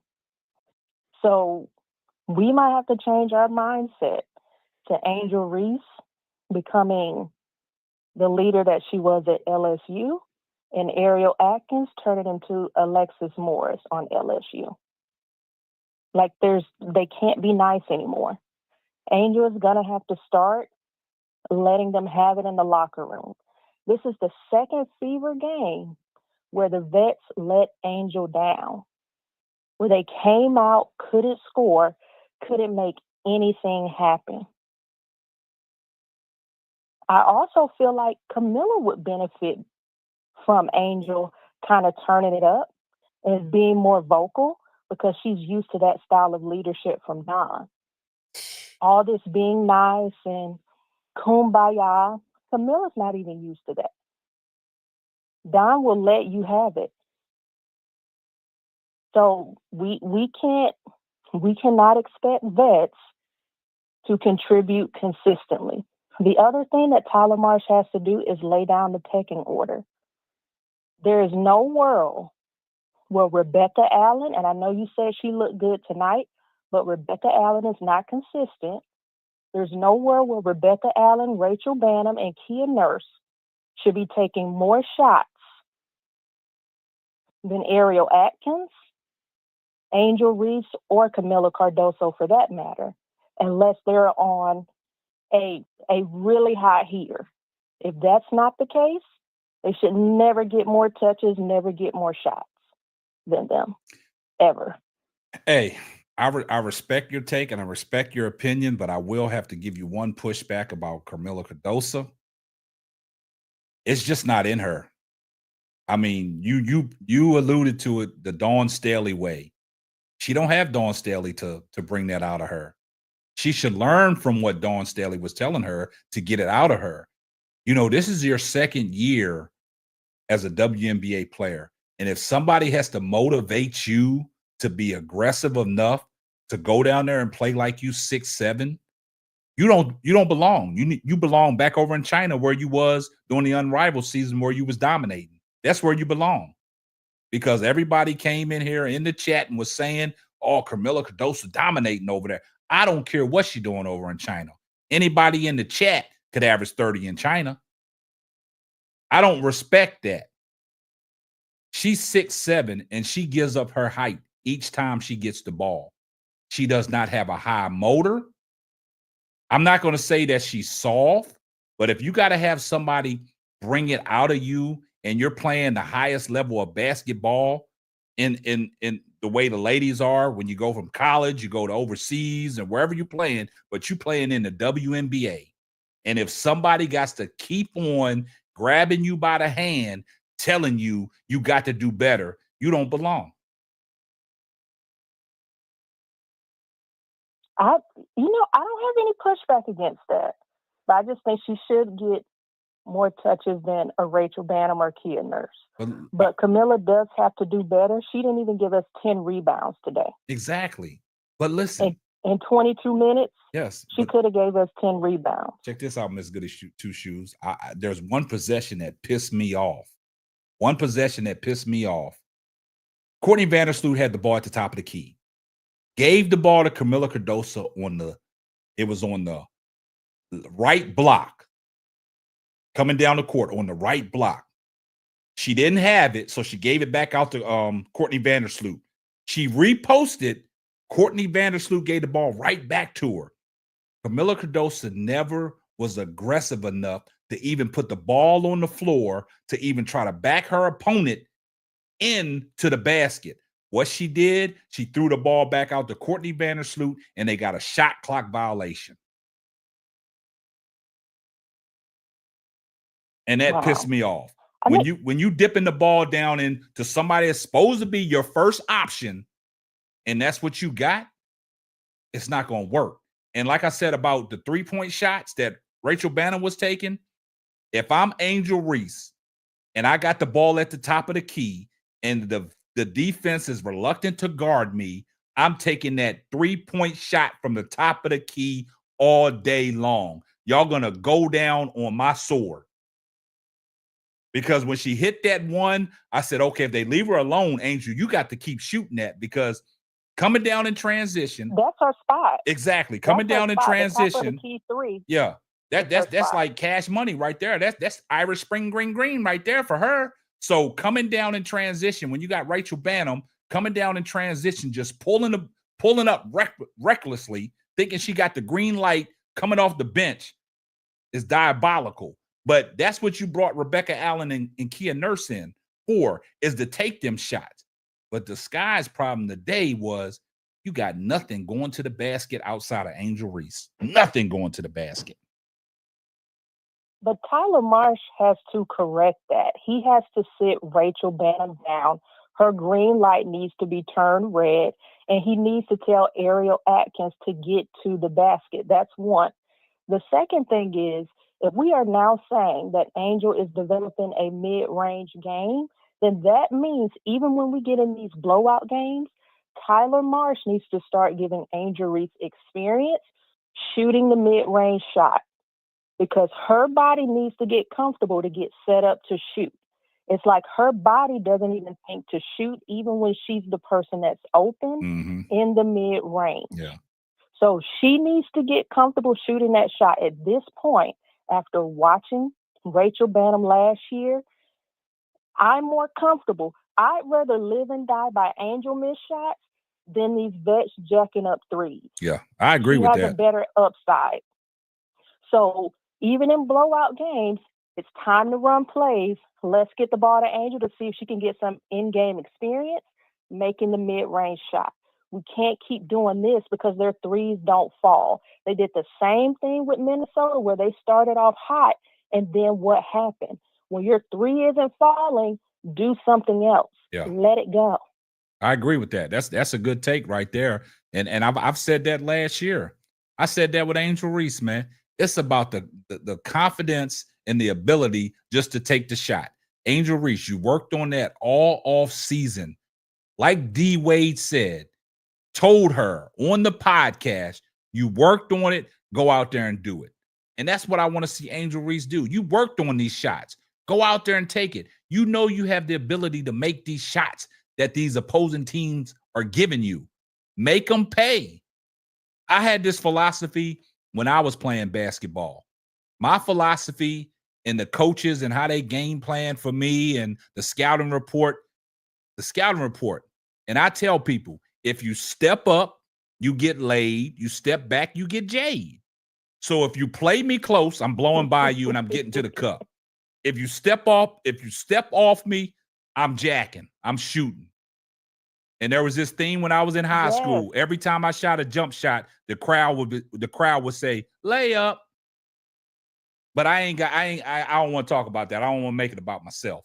So we'll get back to talking about what Angel Reese needs to do. But that's all I'm trying to say. No, but Angel has to turn into a shooter now. And what I want them to do, I want to put Camila Cardoso back in. Let's get Angel some practice with shooting the mid-range in game time. And Camila Cardoso, you need to learn how to get the rebounds if she doesn't make the shot. That's how Camila Cardoso can actually get more shot attempts, if she would stop being lazy and get the rebounds. Angel only gets her shot attempts, a lot of these extra shot attempts, from rebounding. Mm-hmm. He's not running plays for Angel like that. Nah. He doesn't really have Ariel Atkins involved in the offense on scoring, or Angel Reese. Camila, you got to get the rebound if you want extra possession. But hey, look, I'm glad you pointed that out, Miss Goody Two Shoes. But everybody looked at Duvall like he was crazy. Everybody said, "Oh, Duvall, you going too hard on Camila Cardoso." But it looks like Duvall looked like a genius right now, because everything that we talked about Camila Cardoso today in this stream, Duvall pointed it out. But everybody wanted to chop Duvall's head off for what he was saying about Camila Cardoso. So right now, y'all done hyped her up. Y'all told her y'all can't teach 6'7". So she's out there thinking that the ball is always going to come to her. She don't know and she's thinking that 6'7". She doesn't have to do any work. How many times have I told y'all that she don't know she's 6'7", man? She don't know she's 6'7", man. That's the problem. And when you said Dawn Staley, that's another problem. She is 2 years removed from Dawn Staley. Dawn is not walking in Chicago Sky's building no time soon. So she got to keep doing what she got to do. And if you got to hold her hand and tell her to be aggressive, she don't need to be in that lineup. She need to go figure it out somewhere else. She need to go back over to China.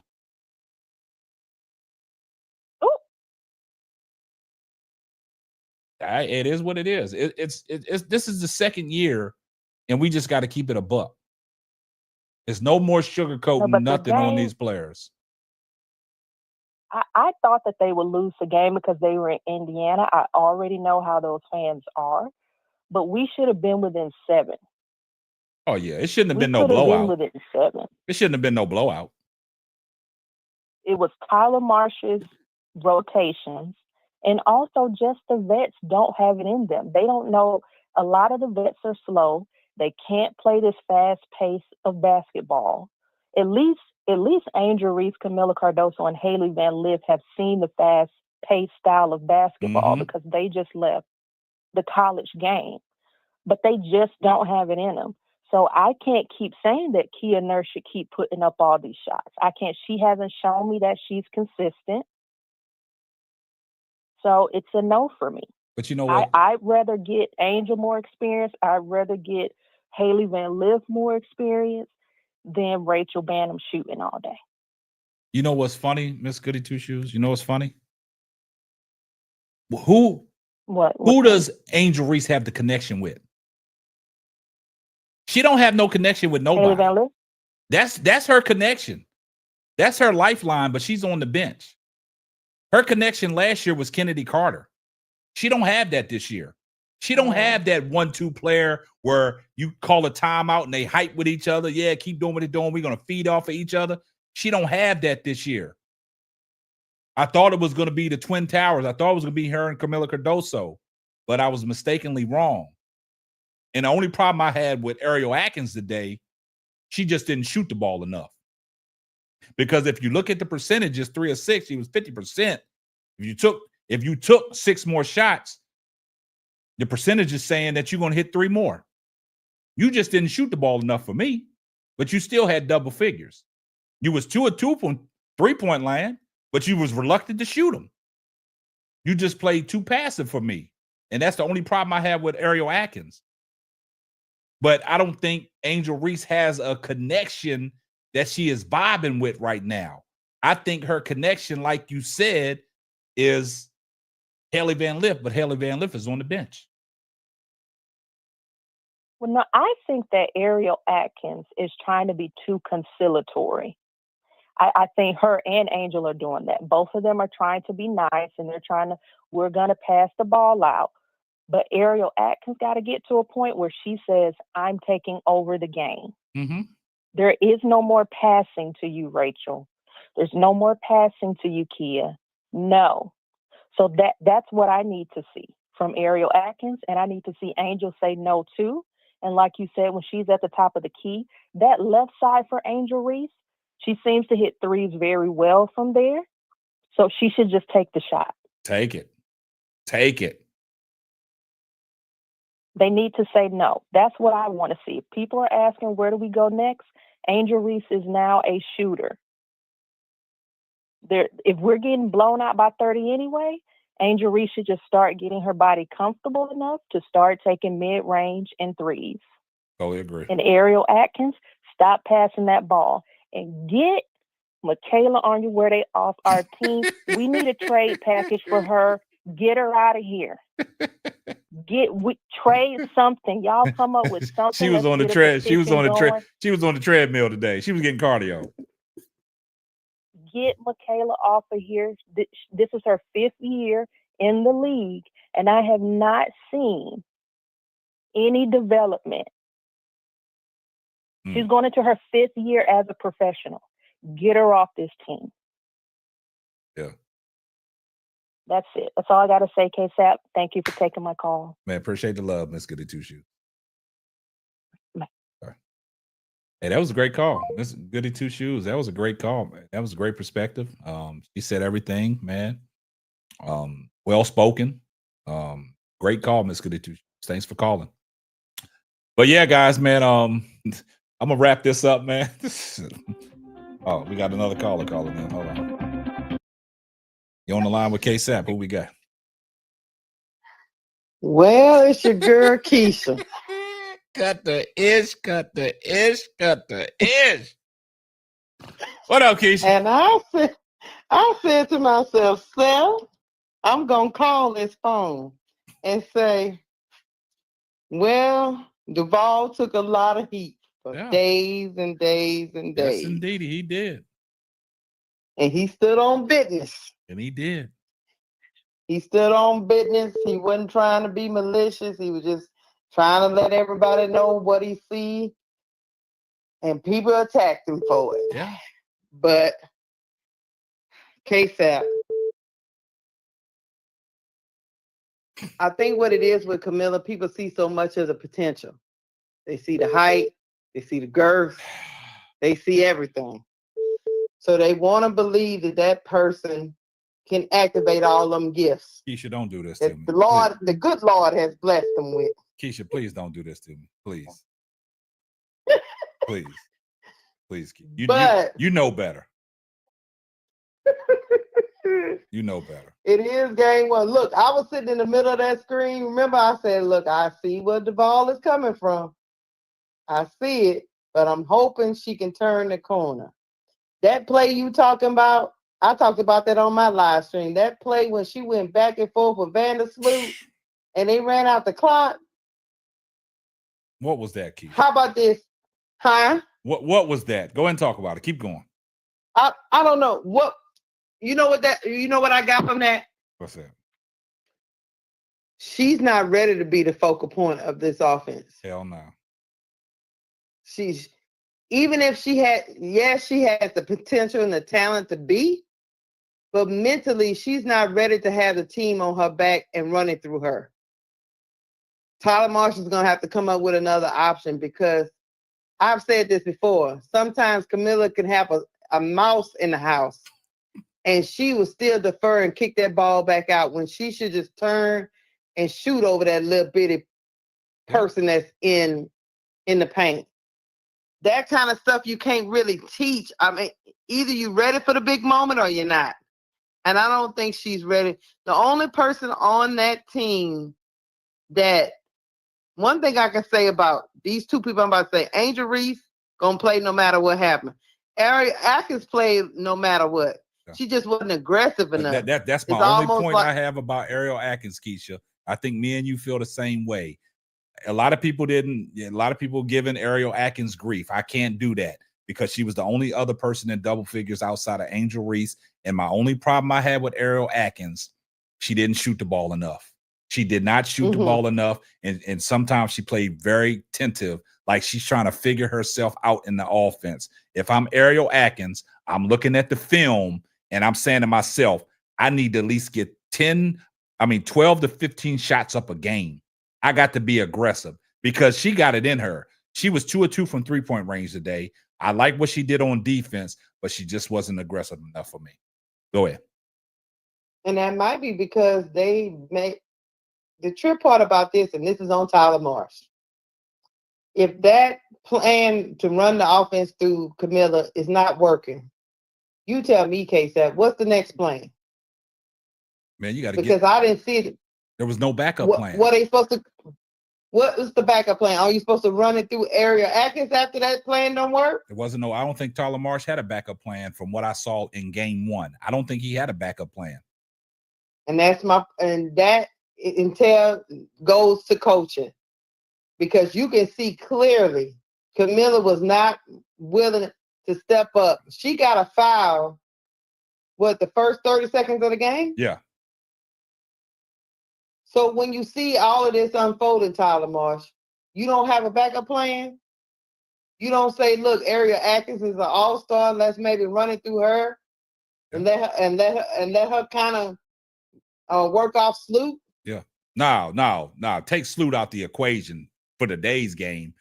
To what you said about the backup plan with running it through Ariel Atkins, I think at that point, if you're going to try to run it through Ariel Atkins, that's letting me know that you're not going to put HBL in the game, because HBL is their second point guard and she's a ball handler, but she got no minutes until it was crunch time. I mean, and garbage time minutes, right? So if you're not going to bring Haley Van Lith in the game and you don't have a backup plan, and like I told Miss Goody Two Shoes, the connection that Angel Reese had last year was with Kennedy Carter. That was the 1-2 punch. She don't have that this year. Who was supposed to be the 1-2 punch? It was supposed to be the Twin Towers, right? But if that's not working, and you're not playing Haley Van Lith, where I think Haley Van Lith and Angel Reese can have a connection, but we won't know that because he's reluctant to play, and he was reluctant to play Maddie Westbeld as well. So I don't know I don't know his identity right now. I don't know what he's trying, but for what you said about a backup plan, it seemed to me he didn't have a backup plan. And another thing, K-Sap, here's the other thing. He is delusional. I'm going to tell you, I'm talking about Tyler Morris. He don't even recognize that Haley Van Lith is his backup point guard. That's what I'm saying, Keisha. That's his backup He's trying Rachel Banham. Tyler Morris, you only have one backup point guard, and her name is HVL. Yep. Rachel Banham is not no point guard. Mo Jeff was in street clothes. You don't have nobody else. I don't know. I don't know. But it seems like he don't know it. That's what I'm saying, K-Sap. He was okay with trotting Rachel out there. And when Rachel's shot is not falling, she starts turning the ball over and having ball handling problems.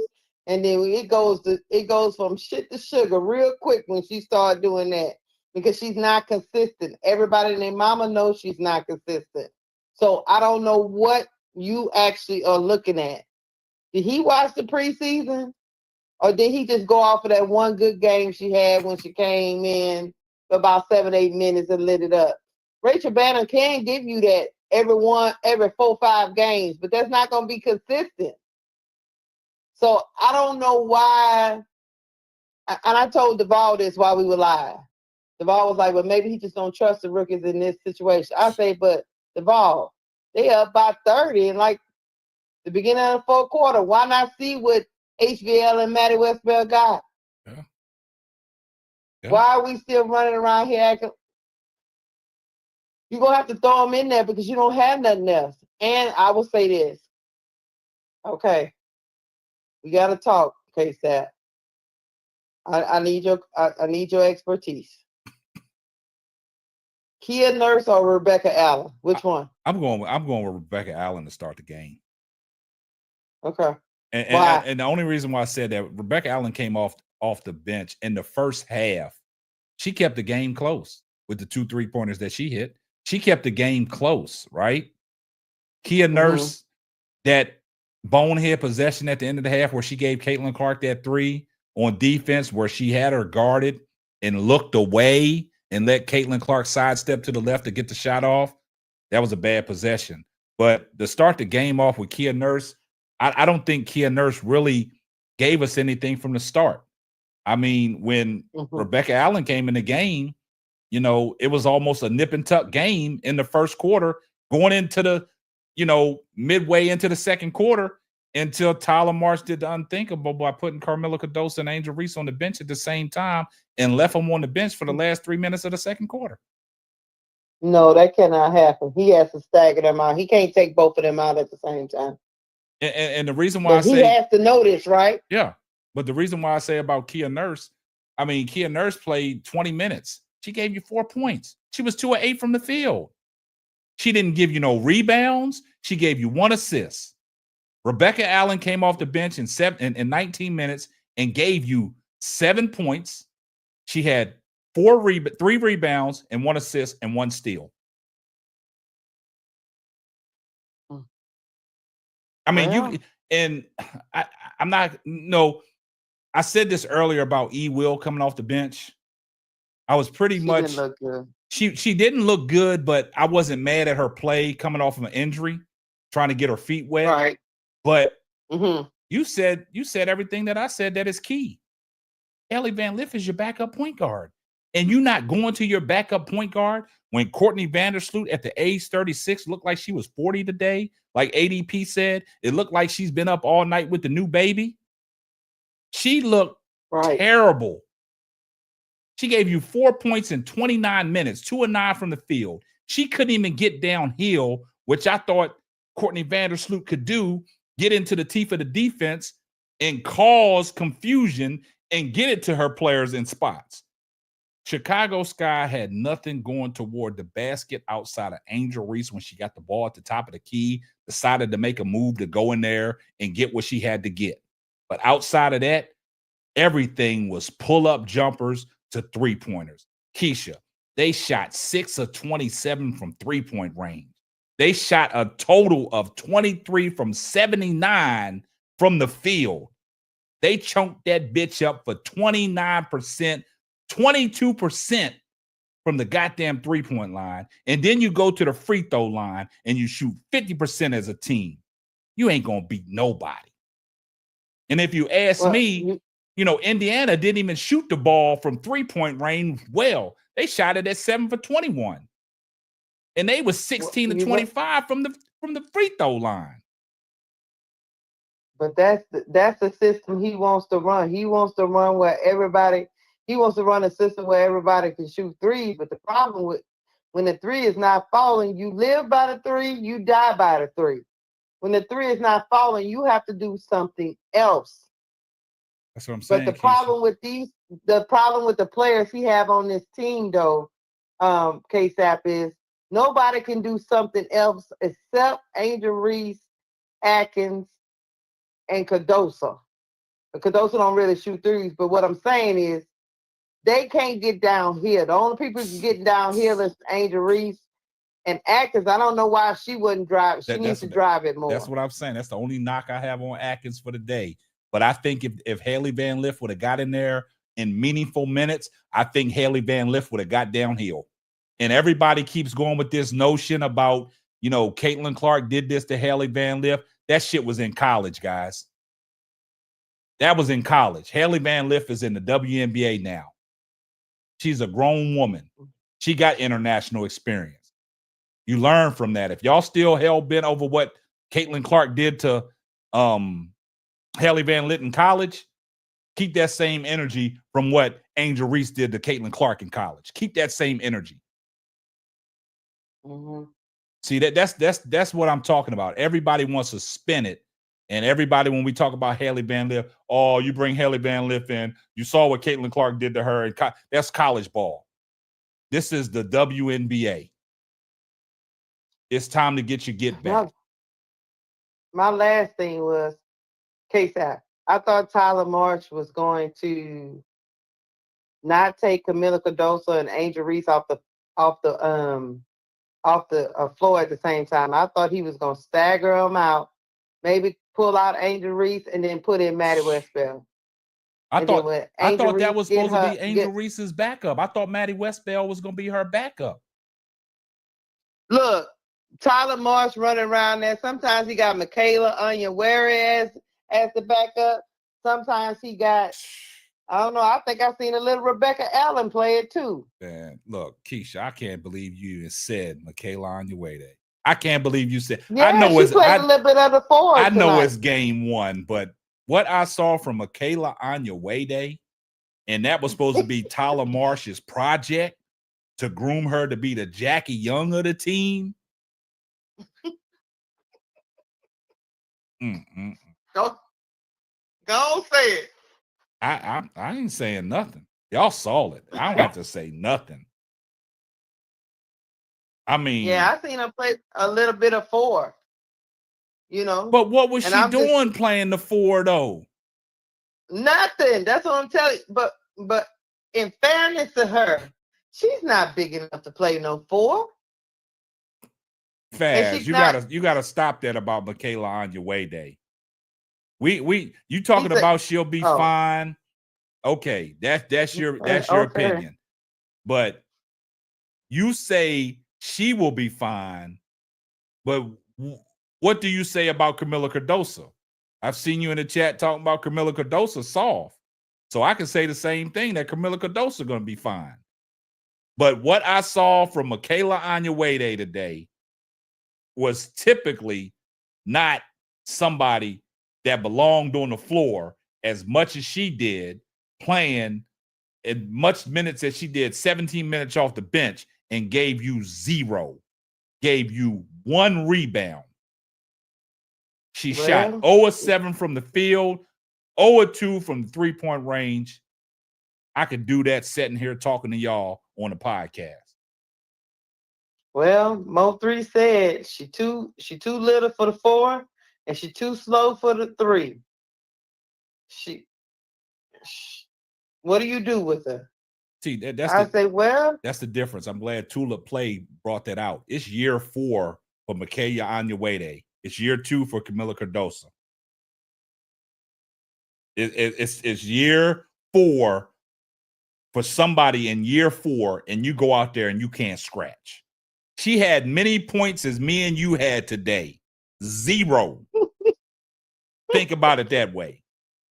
Me and you here chatting on this podcast, and we had as many points as she did. We averaging the same amount of points Michaela Onyeawede is averaging, and she's in the WNBA. And we sitting here on a podcast. Make it make sense. Hell, he will have 1 point.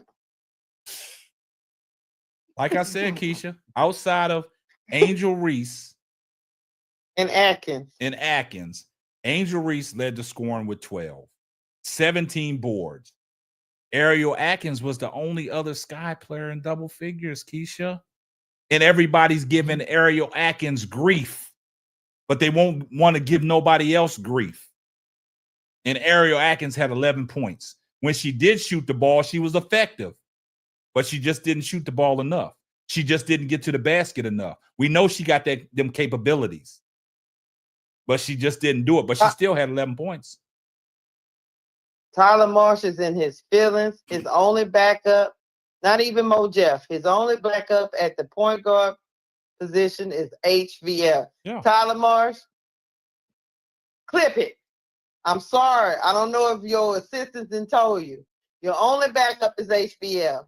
So that means when Vandersloot goes sit down, Blondie should be coming in. Man, I don't know what he has. I don't know. I don't know what else to say. Angel has to pull that coach to a side and be like, look, I know it's game 1, but I think Angel Reese has some continuity with HVL. And we can see that we can see that on display. Y'all talking about HVL's defense and all that. This particular team, if you had an aggressive Camila Cardoso, HVL's defense can be hidden. It can be hidden because if you get past her on the paint, now you got Camila Cardoso in the back to protect her. But you don't even have that with Camila Cardoso. Let me get this super chat real quick. Hey, shout out to my girl Sharice De Jesus for the $5 super chat. Here comes the money. Dollar. Appreciate you, my love. Appreciate the support. Yeah. So yeah. I think he just his evaluations of his talent on his team is a little shaky to me because I was under the impression when y'all told me, I was under the impression that when Angel Reese came to sit down, Maddie Westbeld was going to come in for 3 or 4 minutes. She was going to be a little backup, and then she'll come back in. I was under the impression that Camila Cardoso and Angel Reese was not going out at the same time. I was under the impression that will, because sometimes she can play the 5, and then that's how we get Cardoso out the game. Mm-hmm. I wasn't under the impression that shit I saw in preseason, because we saw it in preseason when Michaela was playing a little of the 4. Yeah.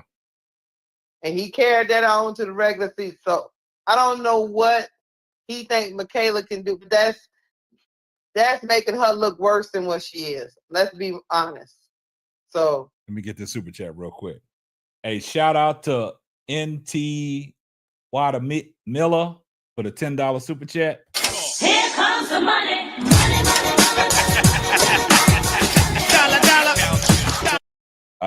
The number one point guard they have is old and slow, and she can't deal with those physical younger players for a whole game. LSU found out against the top competition. All guards are slow, can't shoot off guard. Appreciate the $10 super chat. And Keisha, that's one reason why I didn't tell you I was going live. Because I know you would probably have a lot to say from what y'all was saying on the, player over there at the whole house and shit that y'all had over there at the Players Club and shit. I'm just trying to digest. Yeah, you know what I'm saying? And look, the only reason why I went live, my son gassed me up to go live. Dad, you better go live. You better go live. See, my son is being diabolical. He's being diabolical. Damn, I can't even say the word. He's being diabolical on me, man. Me and my son sitting down there arguing over the damn game. And I say Michaela ain't slow. Yeah. Okay. My son, man, it's just bad. My son get that shit from me. And my wife talking about, he get it from you, so what you getting mad at him for? We just sitting back there. We going back and forth. It's just game one. They got all the way to Thursday to figure this out. And that's that's a lot of days. Yeah, that's what hurts the most. That's what hurts the most, when you got to sit and you can't run it right back. Now this is playing on your mind. But like I said, if I'm Ariel Atkins, I'm looking at the film, saying to myself, I at least need to get up 12 to 15 shots a game. And if I'm Angel Reese, if they're giving me that shot at the top of the key, I'm taking that shit. Y'all going down on my sword. I'm taking it. Yep. Woo. That's all I got. I let all the people crash out when we was live earlier. Nah, I told you I wasn't crashing out. They went ham, so I didn't have to. Yeah. Hey, I sat back and people. That's why, Keisha, that's why in the course of the game, when that foul happened, that's why I said, let me do a video. I'm checking some temperature on these Caitlin Clark fans. I want to see if they keep that same energy. So I said, man, my son said, go ahead and drop a video. So I'm dropping the video in the middle of the damn game. And they already trying to flip it on Angel. Oh, yeah. But it is what it is. But y'all check this out, man. Make sure y'all go follow Cut the Ish, Real Talk Sports, Keisha. Over there killing it. I'm out this piece. Her and she was on the Whole House today. What's y'all's thing called? The Whole House is what is it called? The Players Club. Oh, the Players Club. I thought it was the wholesaler over there and shit. You know what I'm saying? But yeah, y'all go follow Shut up or I'll slap you around. All right, I'm about Keisha. to go. You crazy. All right, great call. All right, bye. Yeah, that was my girl Keisha, Cut the Ish, Real Top Sports. One of the co-hosts of the Four Court Trio, man. Yeah.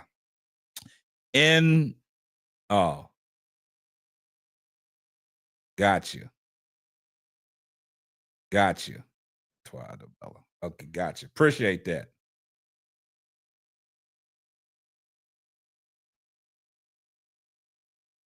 Appreciate that $10 super chat.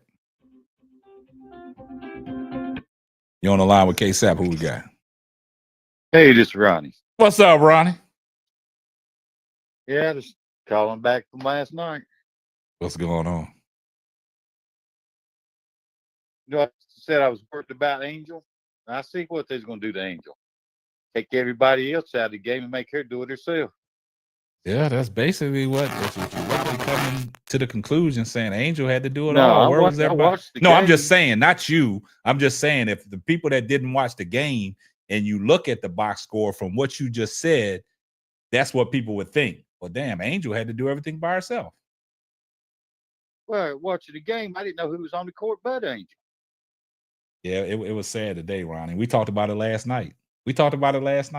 But and since the ball's not here, I give him kudos. He was right about Camilla. Yeah, hey, that's what we're saying. The ball was spot on, but everybody wanted to come for Duvall's neck, man. Everybody wanted to come for his neck. She kind of seemed like she was scared of AB. AB was letting her have it. AB was letting her have it. Two players that everybody says are similar, lazy and don't put in the effort and all that. Especially Indiana fans say it about AB, and y'all say it about Camilla. Well, I think AB heard the talking of the Indiana fans, and she had something to prove. Because we know AB got game coming from that South Carolina system. So does Camilla Cardoso. But like I said, it shouldn't have to take. She's 2 years removed from Dawn Staley. She don't have Dawn Staley in her ear. She has to continue to be aggressive. And she just don't do that. Yeah. Oh. But as far as Caitlin Clark and that with Angel Reese, whether she did it intentional or not, it was effective because Angel will end up on the bench to cool down. Yeah. Palomar. See, if that was Teaspoon, she would have never took Angel Reese out the game. That stuff gets Angel Reese going. Just like last year when she got fouled against AT, when AT knocked her ass down to the ground. That got Angel Reese going. Certain plays get certain people going. And that's one of the plays that would get Angel Reese going. But Tyler Marsh took her out of the game. Stephanie White didn't take Caitlin Clark out the game. Kept her in the game. No. That's the difference. That's the difference. So I don't know what Tyler Marsh is over there teaching the players, but he's too soft-spoken. He's too last year I saw Teaspoon engaged in every game. I almost saw Tyler Marsh sitting on the bench the whole time, even when he had the interview when he was mic'd up. He's still sitting on the bench. Any other coach is up walking around having that interview. I didn't see Tyler Marsh doing that. Tyler Marsh's body language to me looked off today. I know it's just game one. I told you last night, I'm not hitting the panic button like a lot of people are. I'm not crashing out. I'm just here to talk about it. I'm just here to let people know what I saw. Yeah. Peter Small said Tyler Marsh saw too much Baltimore in her eyes. Yeah, when she got up, Aaliyah Boston saw it too. That's why she had to go over there and grab Angel Reese. But Caitlin Clark did the right thing. She walked away. She walked all the way down to her end of the bench. Yeah. Well, she saved Angel Reese more than she saved Caitlin because Angel was going to knock her head off. And she held back that punch. That's what Duvall said. He said he wanted to see a choke slam and a body slam. He probably been right about that too. He probably got his wishes on that too. And he really been looking like a goddamn genius because that's what he said. Angel Reese got to knock somebody down, got to body slam him, got to pick him up, give him the DDT. And that might have happened if Aaliyah Boston didn't hold her back because she was charging. Because Caitlin Clark, boy, she had that arm up too. Yeah, because Caitlin Clark, boy, she went down and walked to the other end of the bench. And when a female playing basketball and they take their jersey out their shorts, she meant business. Because she showed her little belly button. She meant business, boy. Yeah. But yeah, it is what it is, man. But Ronnie, they got 4 days in the to post get it correct. game. Aaliyah didn't realize she got the technical. Yeah, all three of them got a tech. So it is what it is. But I think Tyler Marsh shouldn't have took Angel Reese out because Angel Reese would have turned Angel Reese up. And then if you look at it, when you setting them down at the end of the third quarter, her and Camilla Cardoso at the same time, the game got out of hand. Because like Keisha said, you expected Michaela Onyeawede to come in there and hold the fort down and play the 4 and play the 3, and the shit didn't work. Yeah. So it is what it is. Hey, we'll see how they can respond.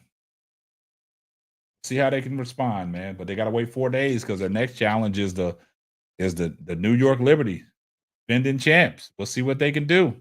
Ooh, New York Liberty. I mean, New York Liberty played today. Man, they look good, man.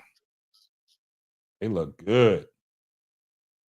They look good. I ain't even gonna knock that. But yeah, Ronnie, man, I got another caller coming in, man. Great call, man. Let me go and take these calls, man, and then I'm gonna wrap it up. All right. Appreciate you, Ronnie. All right. Bye. All right. You on the line with KSAP? Who we got? Yo, KSAP.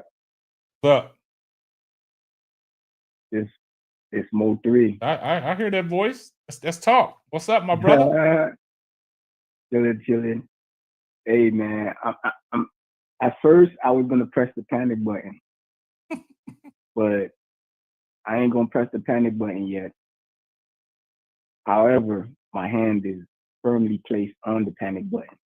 So you heightened right now. It's heightened right now. I'm ready to push it. It's heightened. Okay, I got I'm you. ready to push it, man. Tyler Marsh was horrible. He was. Can't He deny was that. horrendous, man.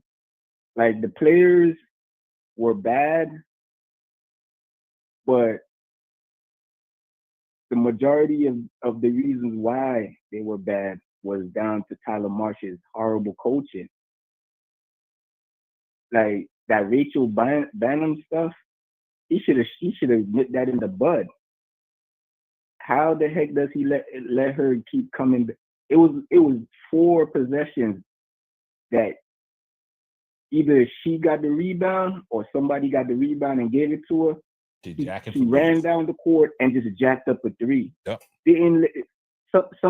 On 3 of them, the rest of the team didn't even get past half court yet. Her and somebody else was the only one across half court. She just jacked up the 3. Gave them a fast break, gave Indiana a fast break, and they scored.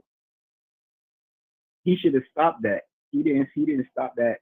And another thing, he should have told Ariel Atkins, yo, you're our best shooter right now. The field goal percentage is the best. We need you to take more shots. Yes. Instead, nope. How the heck does he end the game with only 6 field goals? Yeah. She was too passive, Mo 3. She was too passive. Like you said, and you alluded to, she was the most effective for the attempts that she had. 3 of 6 from the field, 2 of 2 from 3-point range, 50%, 100% from 3-point range, but she was reluctant to shoot it. But like I said, Rachel Banham must got the green light, man. Let me get to the super sticker real quick, and then I'll let you continue. Shout out to Victoria Teller for the $2 super sticker. Here comes the money. All right, go ahead and continue, Mo 3. Yeah, and he made a bunch of silly mistakes, like taking Angel out the game after that happened. Yeah. I couldn't believe he did that. Took her out the game. And then on top of that, he also took Camilla out the game. Even though Camilla wasn't having the best game, that's a big body to make it harder on them. You know what I'm saying? After he did that, that's when the game got out of control. Well, he should have learned from the second quarter, at the end of the second quarter, closing quarters, right? So then when you look at it like this, you took Camila Cardoso and Angel Reese out and you left them on the bench for the last, 2 minutes and 50 some seconds left in the second quarter. When you took them out, it was a 5-point game. And then all of a sudden at halftime, it's a 12-point lead. You should have learned from that. Yeah, that's the second biggest problem I have with his coaching is the lack of adjustment. He just kept doing the same thing over and over, and it wouldn't work. It wasn't working. He refused to just say, all right, you know what? This is not working. Let me just do something else. Like the HVL thing. Mm-hmm. You seen that Rachel or Raquel at the backup point guard was not working. Yeah. He was jacking up shots and not making them, turning the ball over. Yep. And he just stuck with it. Instead, when he had a perfectly fine point guard right there just sitting on the bench, and she looking at him like, "Oh, coach, I'm here. Put me in." Yeah. You know what I'm saying? Are you gonna put me in? Nope. he just was like, this is my game plan, and I'm sticking to it, regardless of the lead. Just kept going. Went from 5 to 12, 17, 20, 25. It just kept going up and up, and he just kept doing the same thing. Zero adjustments, zero changing up. Especially when the game is out of control. Usually most coaches, once the game is out of control, that's when they start experimenting. They're like, okay, let me see if I could find something that could work. Yeah, get some momentum. Let's get a lift. He didn't even do that. Yep. He didn't even experiment. He just kept rolling with the same thing. What's the point of doing that? You already know that what you're doing is not working. Yeah. So why are you still doing it? And I think it's kind of disrespectful to put somebody in when you're losing, and you're losing by 30, and you're putting them in. That's a slight right there. Well, you go in now. You can go in now. We down 30. You can go in and do what you want to do. That's a slight right there to me. Yeah, it depends on when it is. If you're down by 30 and it's still like a whole quarter left, I don't see it as like a disrespect. I just see it as like he's giving you a chance to show you something. So for the next game, but if you're down by 30 plus points with like 4 minutes left, and then he's putting you in the game, that's what happened. Yeah, he put Maddie Westbell and Haley Van Lith in with 4 minutes left in the game, and you down 32. That's when you put them in the game. Come on now. And you kept Michaela Onyeawede in the game for 17 minutes, 0 points, 1 rebound, 0 of 7 from the field. At least Haley Van Lith came in there and was aggressive, was 2 of 2 from the field. She didn't mind shooting the ball. That's the diabolical shit. Yeah, that was diabolical. That's another thing too. The main thing that they lost with foregoing re-signing Kennedy Carter was a one-on-one shot creator, right? They don't have that. They have that in Ariel Atkins. She just got to take more shots. Yeah, I wouldn't say too much as like a shot creator. Like she could make shots, but I'm talking when I say shot creator, I mean like regardless of the D, you're gonna find a way to get a shot off. Either like find a way to get to the cup, or you know what I'm saying, or put up or just like get out of traps or something like that. I don't think Ariel Atkins is on the same level as a Kennedy Carter with creating her own shot. Yes, she can do it, but I wouldn't put her I would put her more as like a shot maker than a shot creator. Okay. Creating the shot doesn't necessarily mean you make the shot. It just gives you the opportunity to get a shot off. Gotcha. And I feel like the replacement for that could have been Haley Van Lith. Gotcha. Because Haley it's not necessarily that she's going to make the shot, but she's good at creating a shot, being able to take a shot. You know what I'm saying? Because a lot of times I was watching the game that Ariel Atkins, she tried to create a shot, but the Indiana defense stopped her from getting the shot she wanted, and she just like stopped and passed the ball.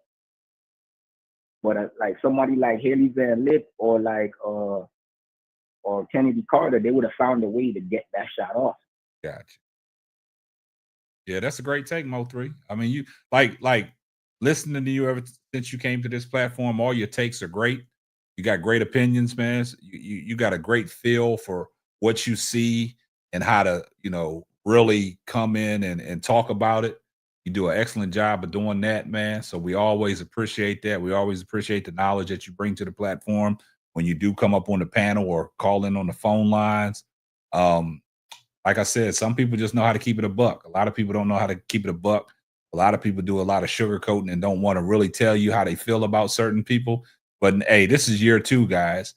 We got to keep our feelings out of it, man. We just gotta keep it real, keep it funky.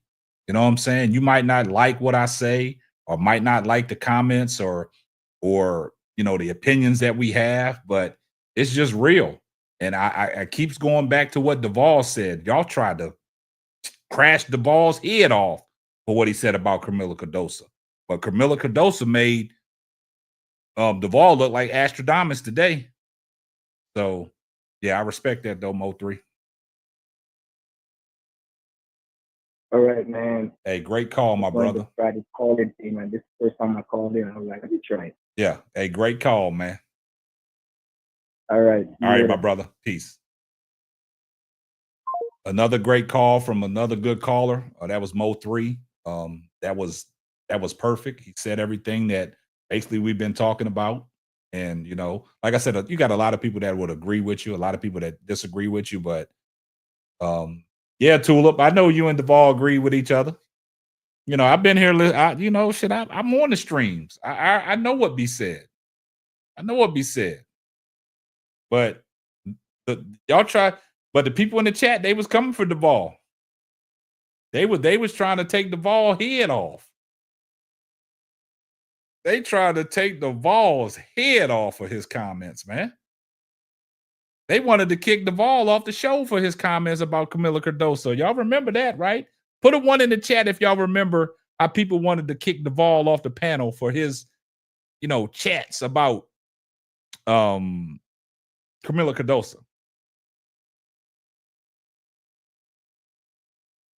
Yeah, thank you, Reddick. Thank you, Tulip. Thank you, Tiffany and Company. Y'all try to kick him off the panel. Thank you, C. Lee. Y'all was telling me, KSAP, man, get the ball out of here. He need to catch the ship. It's a boat waiting for the ball out there. Thank you, Kurt Blanco. But yeah, man, we've been on here for 2 hours and 36 minutes, man. Guys, I don't want to end the show, but I want to end the show, but y'all guys make it hard to end the show, man, because y'all some great people, man. Y'all some great people. And I respect and love all y'all, man. Y'all do a lot of great things, man. I appreciate all the love and support that y'all have for me. You know what I'm saying? So, like I said, man, I appreciate it. Yeah, Victoria Teller, everybody know they try to beat Duvall up, man. They try to slice his head off. Yeah. But hey, it is what it is, man. But yeah, so man, I mean, if there's nothing else we can talk about, if there's no other questions that I wanted to kick him off the panel. Kurt Blanco, yeah, y'all wanted to kick him off the panel.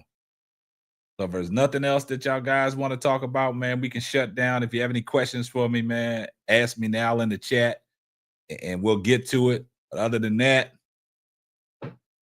P. Carmella said, laugh out loud. It's not Duvall can swim. Yeah, they tried to put Duvall on the boat. They said a boat was out there waiting for Duvall. Yeah, but just got here. What up, y'all? What's up, Steady Serving Sports ENT? But yeah, like I said, man, I dropped that video, man, in the midst of the game about the hard foul on Angel Reese. If y'all get a minute, go check that video out. I'd love to hear y'all's comments. But yeah. KSAP, give a speedy recovery. Shout out for Kai and Ray. Oh, damn. What happened, Tulip? Damn, they hurt already? Wow. Hey, let's give prayers up and a shout out to Kalia Copper and Rhea Burrell. They got knee injuries. I hate when anybody goes down with a knee injury. It's tough. Any injury that a player, that's hard, man. Damn.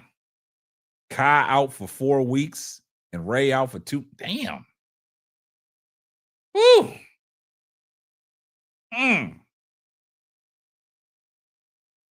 Reddick said, Bro Claw, what is your opinion on the mic? Tulip said, lucky it's not an ACL, but still it's sad. Yeah. Yeah, man. But I will let y'all know, man, my son, he told me I better go live tonight. I wasn't going live because I really don't do it without my people, but I said I'll fire it up. Tulip says, Steady Serving ENT Sports, when's your next live? Bro Claw might crash out tonight, but I think he's still in Cincinnati, so he got to be on his best behavior. Bro Claw been on his best behavior for the last week, so don't disturb his peace Let's keep him on his best behavior. Let's keep Bro Claude on his best behavior. Yeah. Yeah, a lot of injuries in the W. Yeah. But yeah, guys, man, love and support from all you guys. Shout out to your son for inspiring this live. It was a great show. Appreciate you, Tiffany, and company. Yeah, I'm gonna get my son on the show with me, man. Because man, me and my son be going back and forth, man. My son be trying to outsmart me. He be trying to outwit me, man. He be trying to outwit me, but he can't do it, man. He be trying to outwit me. But Tyler had been sending a message by sitting the two bigs. I don't know. Yeah, my son be trying to outwit me. He think just because he young and plays ball and stuff like that, he be talking about the new age ball players and the style of play and all that stuff, man. Me and my son be going at it, man. Love that nigga to death, man. We be going at it, man. He got that competitive spirit like me. When his juices get going and he stand by something, he stands by it. He stands by it. Yeah. You should have a lot to say, steady serving ENT. First thing you need to start your live off by addressing Makaya Anyawade. That's who you need to start your live off addressing. I want you to start your live off addressing Makaya Anyawade. Makayla Anyawade. Start it off by addressing your girl. I want you to crash out over the 19 minutes she played and gave you 0 points. 0 of 7 from the field. Jackie Young, huh? And make sure you talk about Caitlin Clark assaulting Angel Reese. Y'all go watch my video I dropped probably about 6 hours ago, 7 hours ago, talking about Caitlin Clark's assault on Angel Reese. Wasn't that the title last year? That somebody assaulted Caitlin Clark. You're on the line with K-Sap. Who we got? Hello, this is Amy Sue. What's up, Amy Sue? Well, I was just on Twitter and I saw a comment that RG3 made about Angel. Yeah, I was wondering if anyone had seen it. I saw it. I was going to do a video about it, man, because, you know, the crazy thing about it is I never had a problem with RG3. I thought a lot of things that RG3 said, has said in the past, even when he got into it with Stephen A. Smith.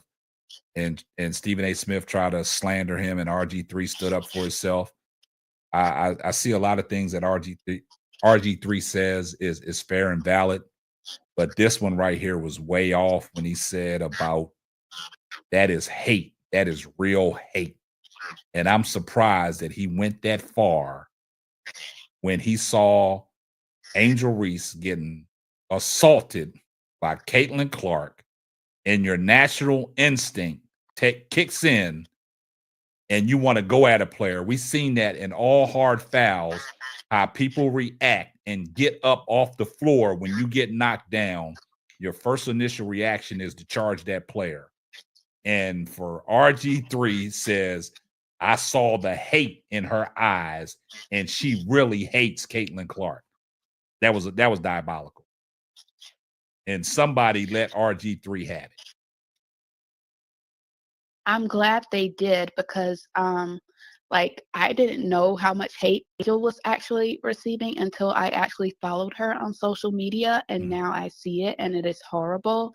And I know that she has a bodyguard with her everywhere she goes. Like that bald guy with the goatee, that's her bodyguard. He's there like everywhere she goes because she's receiving all this hate.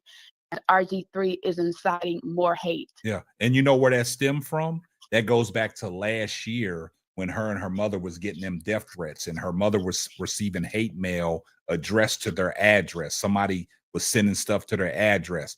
That's why her mother did not attend more games that she attended to see her daughter play because for her safety and her protection. So now Angel Reese has built a team around her and she has bodyguards. So I'm glad that you pointed that out. Yeah. Well, thank you. I just wanted to make that comment. All right. Well, I do appreciate that, Amy Sue, man. Appreciate the love and support. Okay. Bye-bye. Thanks so much.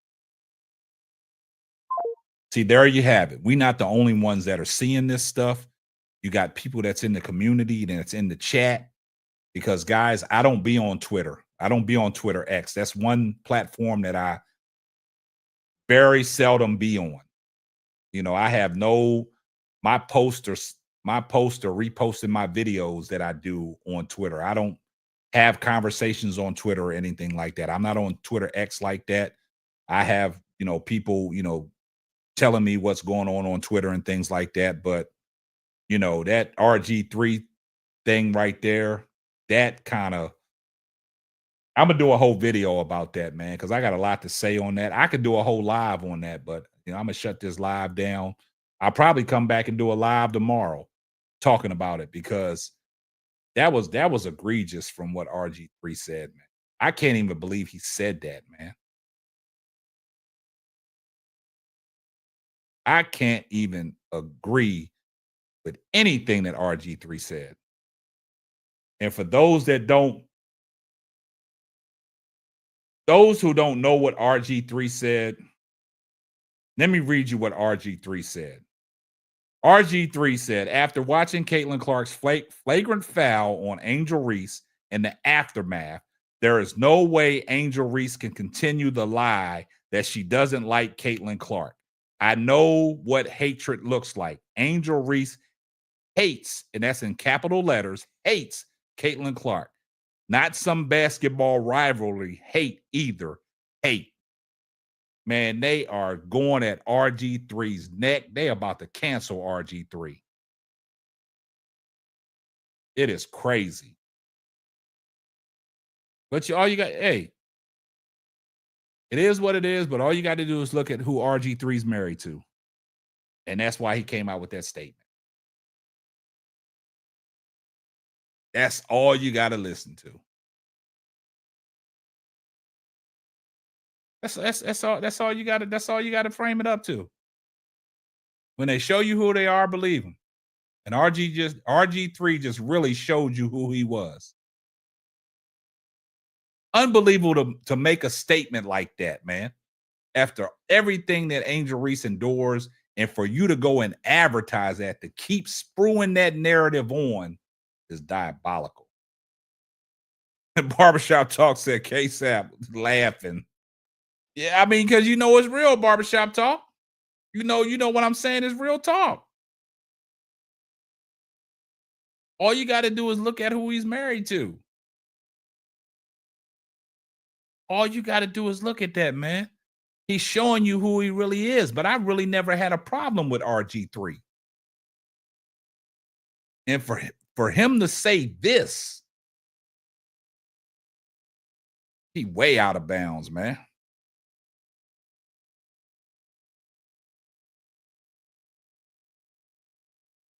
Thank you, Tiffany and Company.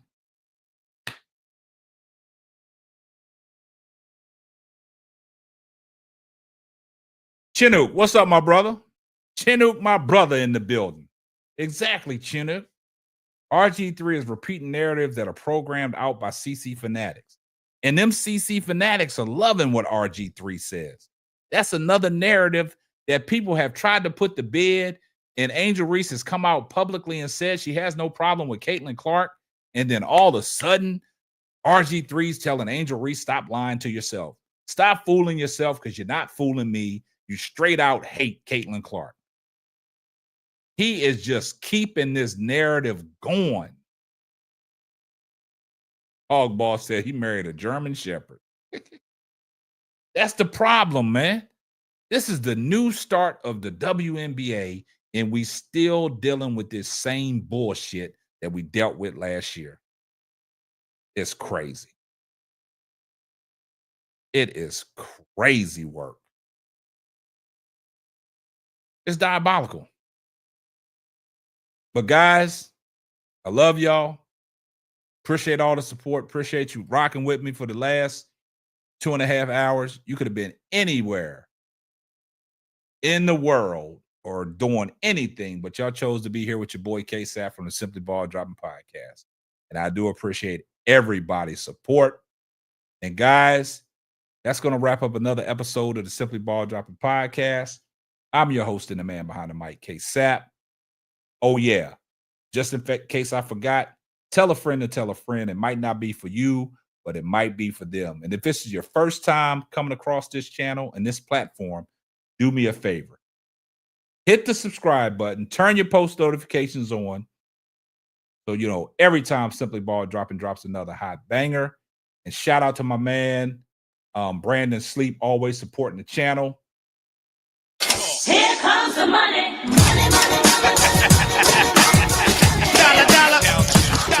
Thanks for the great show, K-Sap. I do appreciate that. Appreciate all the love and support. But that's my time, guys. And we catch you on the next one. Deuces. That's all, folks.